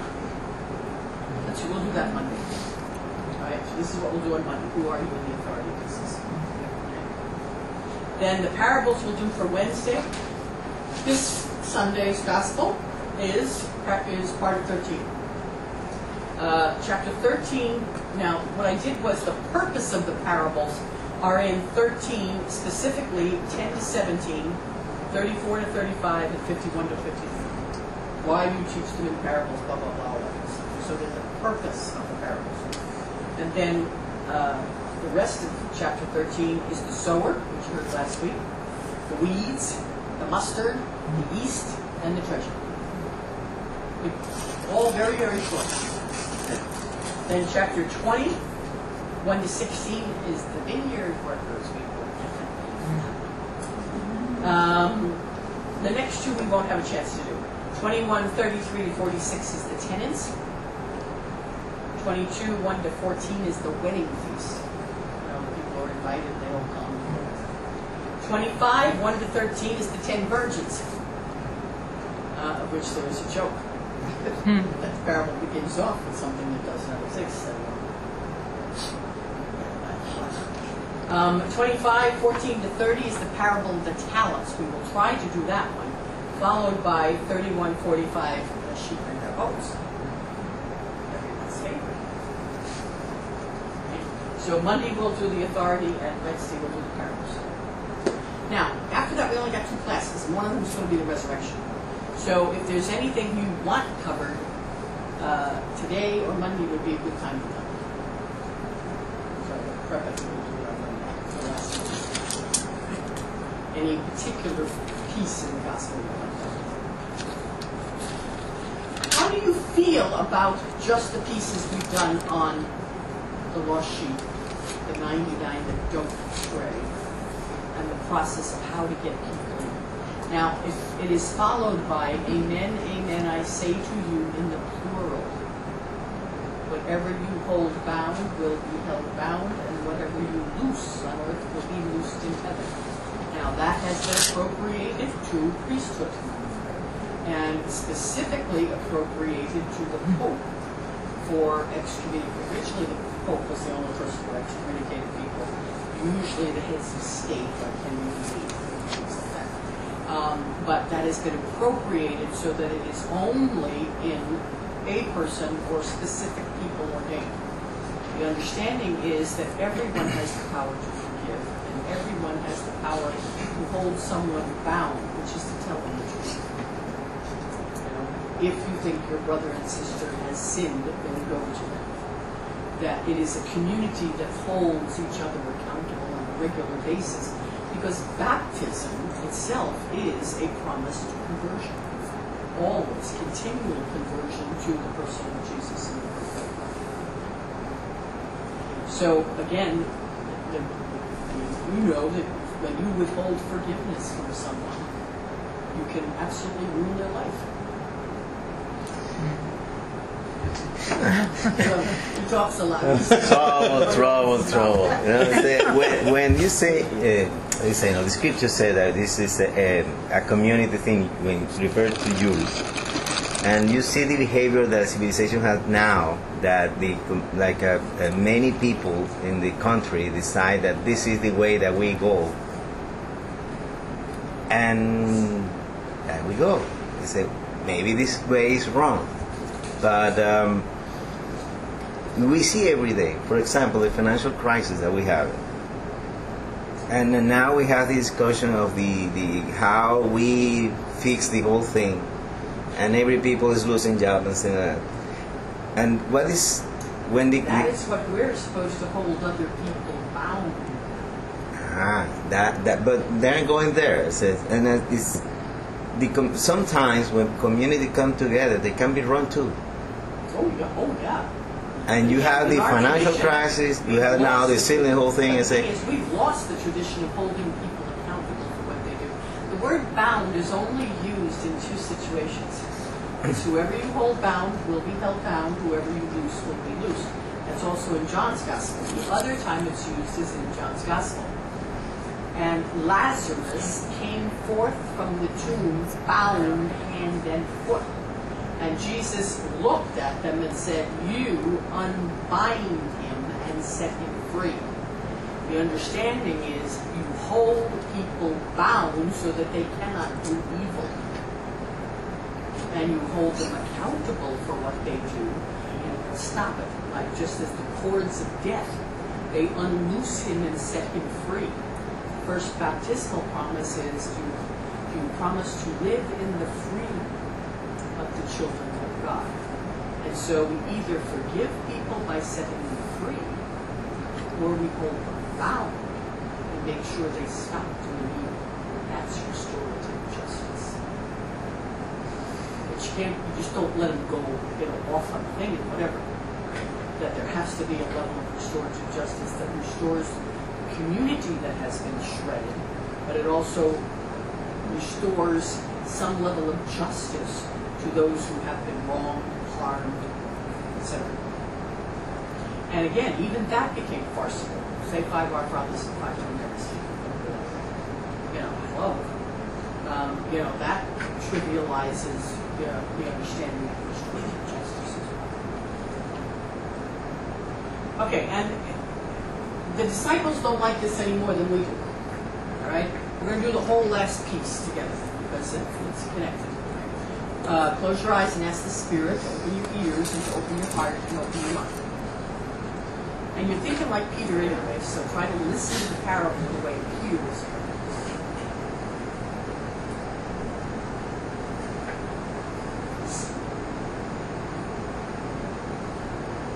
All right, open your ears and open your heart, open your mind and open your eyes. The Lord be with you. And also with you. A reading from the Holy Gospel according to Matthew. Lord, thank you, Lord. Then Peter said to Jesus, Master, how many times do I have to forgive my brother or sister if they sin against me? 7 times? And Jesus said to him, No, 70 times 7 times. And that's the why the kingdom of heaven is like a man who decided to settle accounts with all of his servants. And a man was brought before him who owed him 100 talents. 100 talents is equivalent, 10,000 talents is equivalent to like $1 million. Huge thing. Huge debt. There was no way he could pay it. And so the man said to him, I am putting you into jail. I am taking your wife, your children, selling them into slavery. I am going to get the last penny out of you. And the man fell on his knees before the master and begged and pleaded for mercy and his life. And the master was moved to pity and forgave him the whole debt. But he immediately went out from there and found a fellow servant who owed him nickels and dimes, a couple of denarii. And he throttled him and shook him and choked him, saying, Pay me what you owe me. And the man fell on his knees and begged him and pleaded with him, saying, Be patient and I will pay you everything. But he had no mercy and wouldn't listen to it, and he threw the man in jail until he paid the last penny. Now, the man's other fellow servants was deeply disturbed by what had happened, and they went and told the master. And the master summoned him, saying, You wicked servant, I forgave you your entire debt. The least you could do was forgive your fellow servant such a small thing. I treated you with pity. You could at least have shown pity or mercy. And he had the man seized and tortured until he paid the last cent. And Jesus said to his disciples, This is precisely how my Father will treat you if you, every one of you, do not treat your brother and sister sincerely and forgive them from your heart. This is the good news. It's the gospel of the Lord. Praise the Lord Jesus Christ. Turn to your neighbor and go for it. It's a way of talking about something that is bigger than you, like starving to death or whatever, or an alcoholic or drug addict or those sorts of things. That exists, but that doesn't change our response to evil. We do not do what evil does. You do not kill to say that killing people is wrong. You do not go to war. You do not kill your enemy. You do not lie, cheat, steal, etc. the way people do with you. The reality is you begin by, first of all, praying for those who persecute you, loving one another. They're all, the Spirit, we haven't got to this yet. The Spirit is always, it's the first gift given to those who believe. And the Spirit says there is always an imaginative, creative, life-giving alternative to anything that is happening or being done. Individually, collectively, groups, institutions, the world, etc. That's why get yourself into a commune. Nothing in it makes sense without a community. You can't sit, that's why a Christian is no Christian.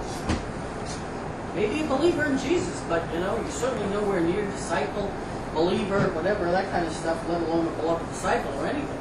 You need a community in order to have any level of mature faith. Yep.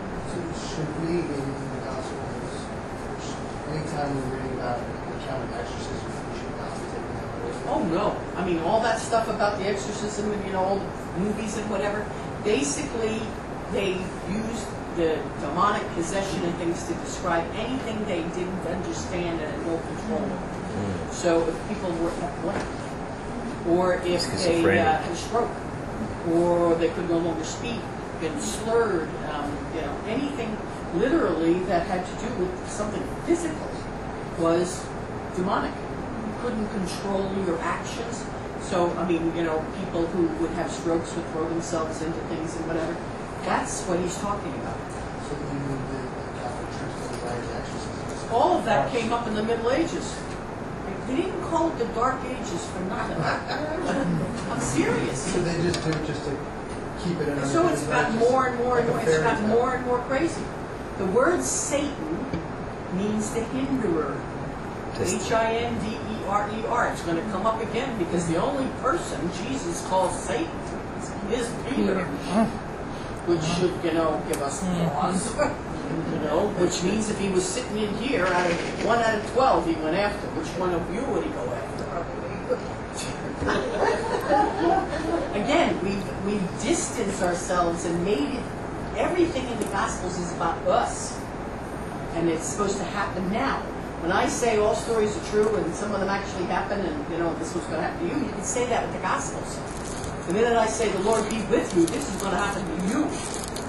And so even when I do it with you, this is supposed to be happening to you. Okay? And so when Peter says 7 times, he thinks he's being gracious. 7 is, the big number. It means, 7 days of creation and 7 gifts of the Spirit and 7. They make all the things 7 because it's fullness and wholeness. And he's saying 70 times 7, it's like stop counting, start living. This is a way of life. This is an attitude that pervades every relationship you have because it's the attitude God has towards you. How many times has God forgiven you today? Just today. It's only 4 o'clock in the afternoon. And we forget that. And everything in the Scriptures is revelatory about God. Right? Jesus is teaching about his Father and about God. And so if the way we live is supposed to reveal the God we believe in, mercy, mercy, mercy, mercy. But if you don't show mercy, sooner or later there is justice and judgment. I'm just thinking about that, what kind of power that has against the power of evil. Well, again, it is faith and belief. You have to believe it, you stake your life on it, and sometimes you go down on it. That forgiveness is stronger than vindication, doing unto others what they do to you. Even in the Old Testament, it says an eye for an eye and a tooth for a tooth. That was because you couldn't escalate. If somebody took an eye, that was all you could take back. But it does never say a life for a life. It's an eye for an eye and a tooth for a tooth. You can still go on living even though it might be a little bit difficult. Take care. Stay home. See you in Monday. So let's get as opposed to individual thinking of overcoming evil. You can't do it. No. So There's no way an that's where individual. the power comes from. Right. There's no way an individual can overcome evil. You can resist. That's what the thing. You can offer alternatives, but it's really hard winging it out there all by your lonesome. And it's like you feel like I feel like we're so infinite. And we are individualistic to the core. It's part of the American religion. And so people despair. They are constantly, they just give up. Or people commit suicide, or they drink, or they do drugs, or they exercise, or they do all sorts of stuff. But it's basically, what you do. And there's very little any individual can do. It is a real fallacy that, one candle can do something. It's like, It's like a Nothing in- revelation. And especially all of the morality and ethics of the Gospels make no sense. But you're doing this together. They're helping you. They're calling you to account. They're encouraging you, and hopefully you return the favor. You pick each other up and walk on. What part with the sheep and the goats?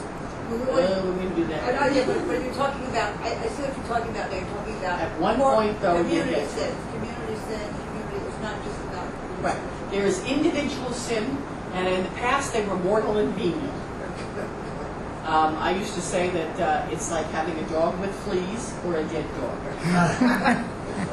That was venial and mortal. Now they talk about venial, serious, and mortal.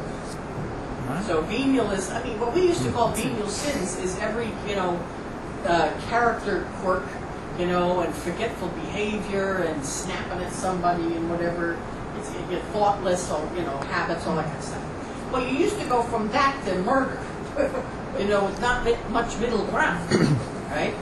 And that's why I would say fleas on a dog and a dead dog, right? Now at least they talk about serious sin, and you got to do a lot of serious sin before you get to a mortal one, right? So you got to be having a lot of affairs and lying and stealing and cheating and whatever before you get to mortal. Like I left my wife. You do a lot before you even have sexual intercourse with somebody. So that goes, you play around with the little stuff and then you get to the bigger stuff and then bam. But the reality is, you know what you're doing long before you get to the thing. Right? And we have become so obsessed with individual sin that we have forgotten that most of us sin with others. All right? Even when I used to go to church, unfortunately the guy who would go to confessions who played poker with my father. So we could recognize our voices, all 15 of our voices. And he'd say, alone or with the rest of you? But that was usually, something that was asked on a regular basis, do it alone or with others. Because you have a tendency to hang around with people who have the same weaknesses, the same thought patterns, the same biases, the same prejudices, and so you do it together. That makes mobs, that makes crowds, that makes, groups. And they have a tendency to be real self-righteous to people, too. And he's the problem. He's the problem. So we do it in groups. So there is communal penance. And that was what was being talked about. It's an individual, you go to them one-on-one. All right? But again, if you're doing this in a community, this is something that has big impact. Imagine if the whole pedophilia thing was dealt with following this process. It would never have gotten the church, right? It would never have gotten to the idiocy and the stupidity and the sickness, and the evil that it created evil as it went along because it was honest. It wasn't one-on-one. We didn't go as witnesses to cases with 2 or 3 witnesses. They didn't go to the elders. They didn't. Everything was the exact opposite of the entire practice. And then there is systemic or systematic evil. That corporations do evil, countries do evil, the institution of the church does evil. That is sin that needs to be reconciled, restorative justice, and it needs to bring the community at one again. And until there is reconciliation and restorative justice, it won't happen in the church. And again, most of the human rights issues are to get countries, armies, corporations to do restorative justice, to repair the land, to clean the water system, fracking destroys, the water systems, etc. So that is restorative justice, and it's an innate part of what the whole process is about. And we don't do restorative now. There are whole communities that do restorative justice. All the native peoples, they will not send their kids to jail if possible. They will do restorative justice within the community. Many indigenous people all over the world do this because they know the prison system doesn't work, which is primarily vindictive, etc. Okay? So that evil is there, but if you're going to fight evil, you better do it with, a couple of people at your back and a few at the side and whatever. Yeah. I should say that's actually something like a lot. I'm from Wisconsin. There's a lot of tribes there. My brother-in-law is a sheriff's deputy, and we have a bunch of tribes in this city. And that's one of the biggest things that they actually fight for is not to go into any of the systems where, like, right, well, if there's something that goes on there, they literally on the tribal land they can't enter it, and they don't enter it because they fight so hard for it, and if any of the police officers would go into that land, it would create such chaos in the whole state on the delicate balance or whatever, because they do not want them to go in. But they recognize, the indigenous people, that the way we handle evil creates more evil. And it does not heal, it does not bring the victim and the person who did it together. It does not at least make some sort of, it doesn't redeem it in any way, shape, or form. And the understanding of Jesus is everyone is redeemable all the time, everywhere, no matter what they have ever done. Pops Christie once did an incredible poster. It was a huge poster that would take up the whole inside of that wall. And it was all kids like 6, 7, 8, 9, 10 years old, boys and girls. So they had them with their sleds and their skates and their baseball bat and their caps and their baseball cards and dolls and all this sort of stuff. And it had their name, where they were born, where they came from. And then you turned it over, and it was their picture on the death row. And it said, what happened to all these children? Now that's a totally different way of looking at people on death row. Whereas we have a tendency to kill people, and half of them didn't do what they did. But the support system is terrible. But, to be for capital punishment is to be in direct opposition to everything Jesus teaches. What else about the story? Again, this is a different image of God the Father. It didn't occur to me until I heard you tell it that Jesus seems to react differently to different types of sins. The adulterous woman, he's tender with the people who are paralyzed. I forgive you your sins. Economic sins tends to be a bit of a hard ass, as my father used to say. The Lazarus and the rich man. It impacts the poor, makes them poor, humiliates human beings. Anybody who misuses power, whether it's religious or economic, or he goes after them big time. But again, we have a tendency to flip it and do the exact opposite. Things that we're like about, Jesus doesn't seem to be bothered all that much. We're raging about divorce and all this sort of stuff and any kind of sexuality. There isn't a whole lot in the scriptures that Jesus has to say about it. It's kind of like, everybody makes mistakes. Not with us. Whereas, people who kill on a regular basis, this is nice and legal, whether it's the death penalty or in war, that is purely economics, we call them heroes. We so misuse that word. And again, just even saying that, people hang me for the rafters. And so again, it's very clear that our hierarchy of sin is very different from Jesus'. Which means we might be in big trouble when we get to the gates.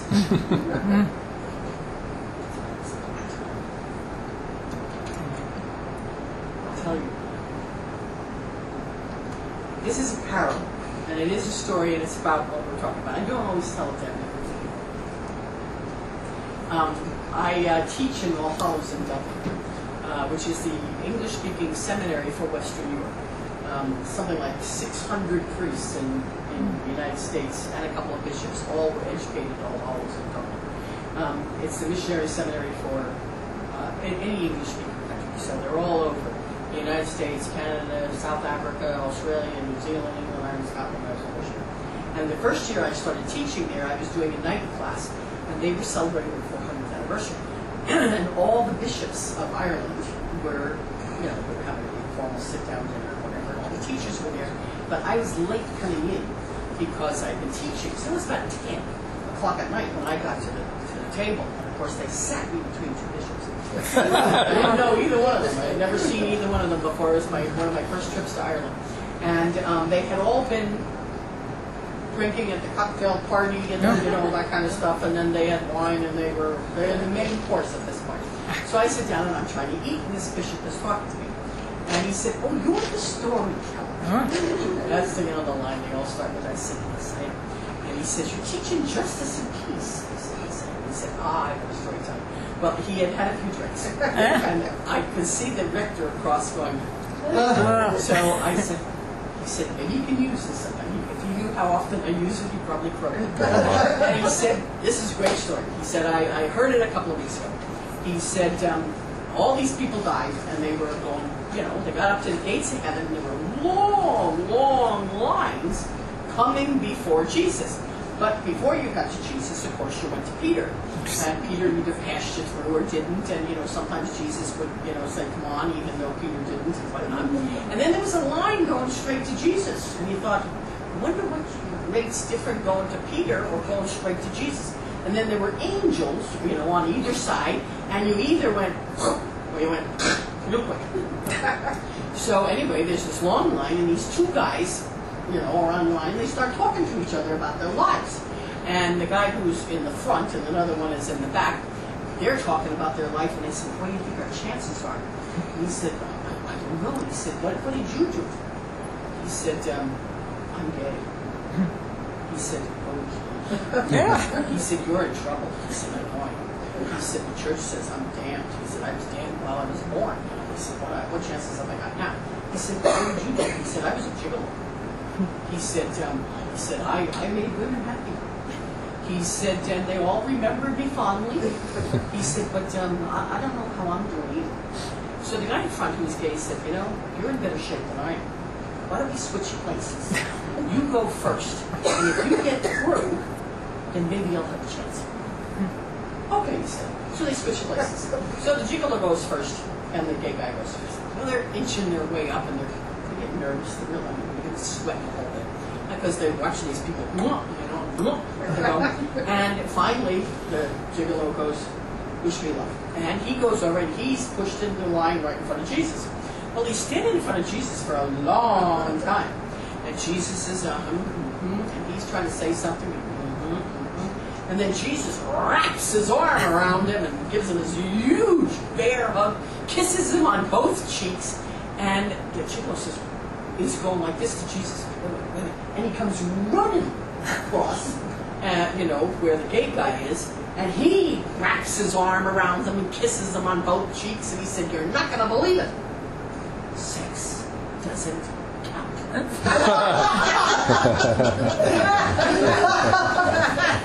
I'm not. Keep my peace. That's a parable, pure and simple. What if it's true? Well, the bishop said it's What if it's true? And so if sex doesn't count,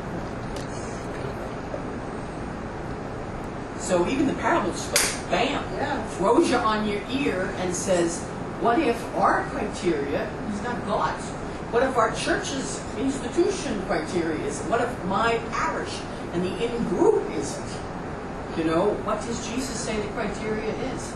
Those who lay heavy burdens on others and then do not lift a finger to help them. Those who, make religion a big to-do, but they bleed widows and orphans and take everything from them. Jesus says, did you read chapter 23 yet?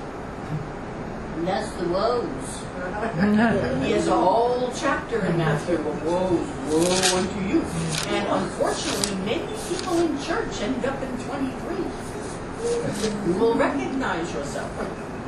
Right? So again, there is definite levels, but again, they're not necessarily our criteria.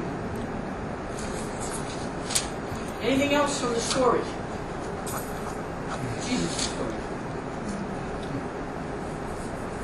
Again, it shifts massively the image of an accountant, and judgment.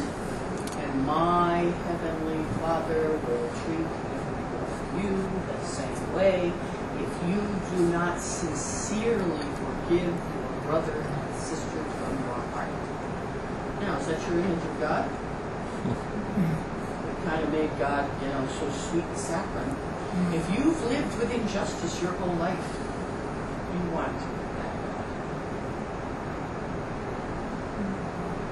Do you know all these people that do these evil things, placing these undue burdens, these people that do, these soldiers that are killing people and everything, all these people, like when you look at them as a group, I myself would be someone that would say that's not okay. That is something that we should not be proclaiming as with by any means. But yet at the same time, if you go and talk to death row inmates or those in prison, some of those people have done some horrific things. I've seen some horrific things, existing. If you go and talk with each one of those people, there is something good about each one of those individuals.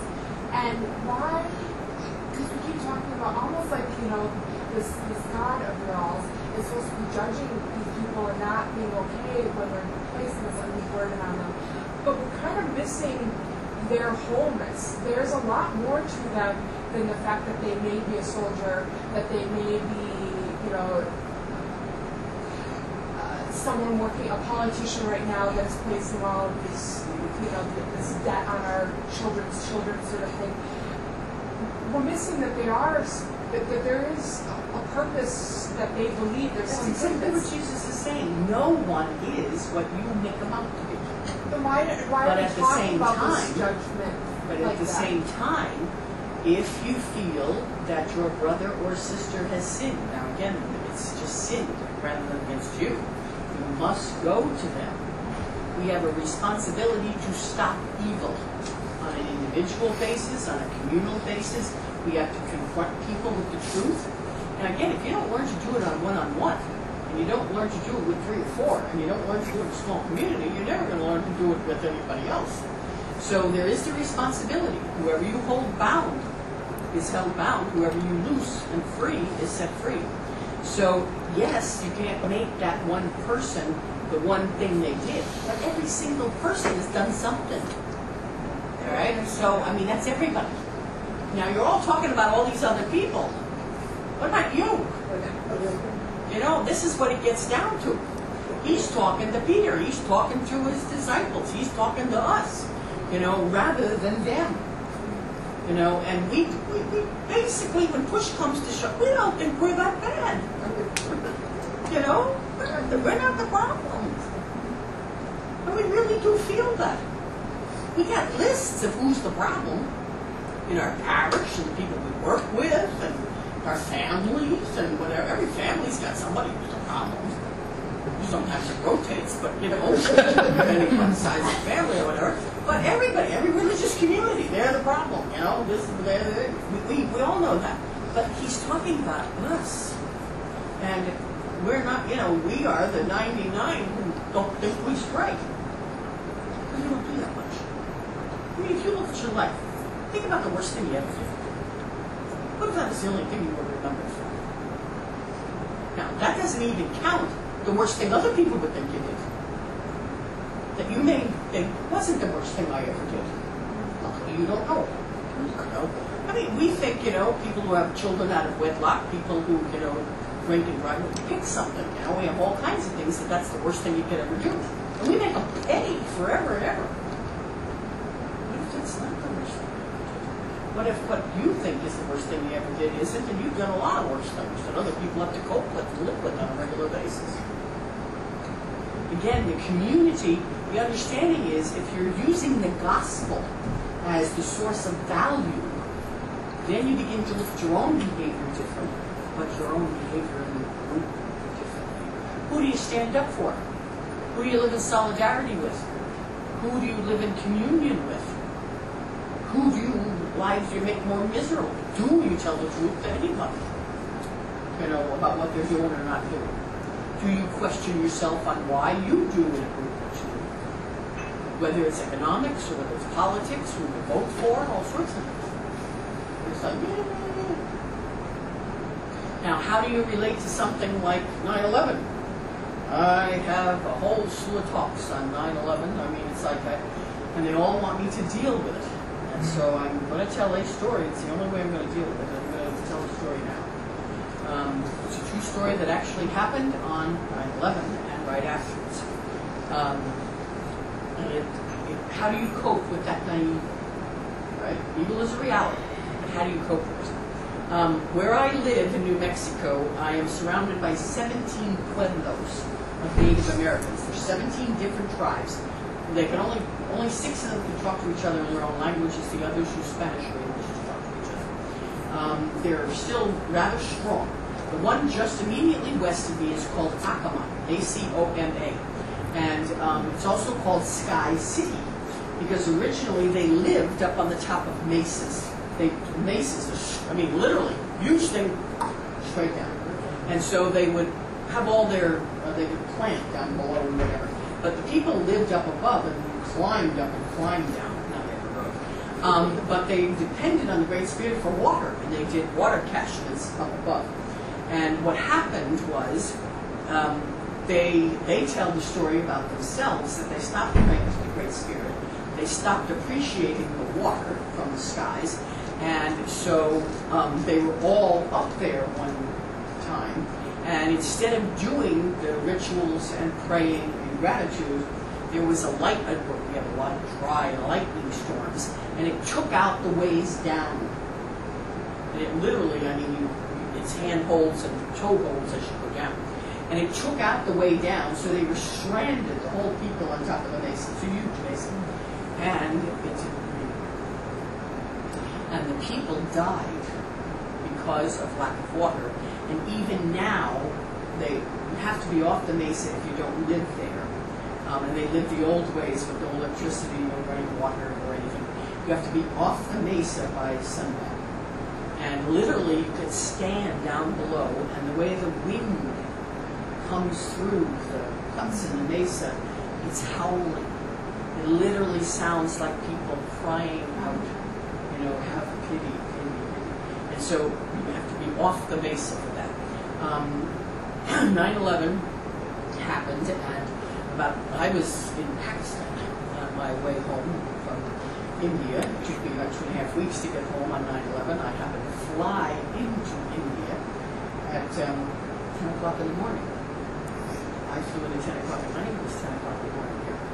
And so it took me a long while to get home. And when I got home, the climate in the country was as ugly as the day was long. And so I often go to Acoma and climb. I take the bus up, but I climb down. And it's people live up there. There's a huge Spanish church that was built up there, San Lorenzo. And even they take you through the church, and all of the peoples live in adobe layered places with kivas and everything. And even they tell the story about the church, that the way the Franciscan padres built it was off the slave labor of the children and the native peoples. In fact, there's nothing worse than listening to a young Native American man or woman explain that the bell tower, which they ring the bells, was bought at the price of 15 children's souls. And they just go there, good Catholics. They also tell the story of how they eventually threw them off the mesa. So they have lived with this kind of stuff for a long time. And I was up there, and you go around, and you're sometimes invited into people's houses, sometimes not. They bring their pottery out. It's very different looking pottery that's absolutely gorgeous. They bring their fried bread. Each group has a different kind of bread. And people were standing around the tour was over. So we were in front of like 6 or 7 houses, and people were buying pottery and eating bread and whatnot. And the elders were right around on the edge of the crowd. And there was a lot of tourists from Austria and Germany and Switzerland, and then some local folk, but not a lot. And one of them said, you live up here with no electricity, no water. How did you hear about 9/11? Well, they started laughing, and every one of the elders out with cell phones, and flipped the cell phones up, and they said, we lived the old ways, but we got the new stuff too. So they said, we heard the same way everybody else did. We have people in New York. In fact, they said we had a huge delegation at the United Nations because we were trying to get the indigenous peoples out to pass, which the United States and Canada and Australia were just signed. And so we knew right away, same as you do. And then there was a kind of awkward silence. And some of the other people said, well, what do you think of 9/11? But what do you think about the people who did this to us? And it went dead silent. And all of a sudden, every native person up there, whether they were from the tribe of Akimel or not, moved, and they formed a circle around all the tourists. And they moved in close. There was nowhere you were going anywhere. And they began to bang on the tables, and even people picked up the drums that were around, and they said, what they said in their language is, all my relations, all my relations, all my relations. And they chanted it, which is what they chant when they go into the sweat lodge, when they do liturgy, when they do everything else. All my relations. And then one of the elders said, we are so sorry that this happened. It's our fault. And everyone just was stunned.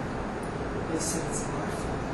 Those poor people, what could possibly have happened to them that they would be driven to do something like this? What had others done to them that they lived with such despair, that they lived with such horror, that they could even think about this? What could we have done so that they knew life? It's our fault. All our relations, all our relations, all our relations, all our relations. No one knew what to do. They were absolutely stunned. They immediately, I think everybody just walked away. It was dead silence. They got on the buses. I stood there because I've been out there a couple of times. And after everyone had left, the elders said, do you think you understood? He said, all my relations, we are all one. Thomas Merton says that's the basis of all spirituality. We are all what we have found. And so we do not act like we are. And that we are responsible in some ways for all the evil in the world. But we're not individually responsible. But together we have to start taking onto ourselves the fact that 9/11 happened because of things we did and didn't do, as well as things they did.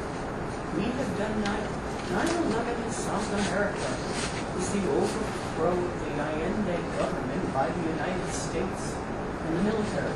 That's what they call September 11th, 9/11. It's a very different thing. And it's very hard for us, and that's what Jesus is saying. At one minute, we live in communion. All our relations, we are all beloved children of God. And so no matter who does what, somehow the seeds are here and we are responsible as well. Again, justice has to be done, restorative justice, and there will be judgment. And we'll deal with judgment a lot next week. But it's judgment the way God judges. All right. Just remember, all my relations is flipping around and all the people going down into Penn Station. Monday we will do Who Are You in the Authority. Wednesday we'll do the parables. And if you want something for the following Monday, tell me. We'll see what I can come up with. Because Wednesday, the last class meeting.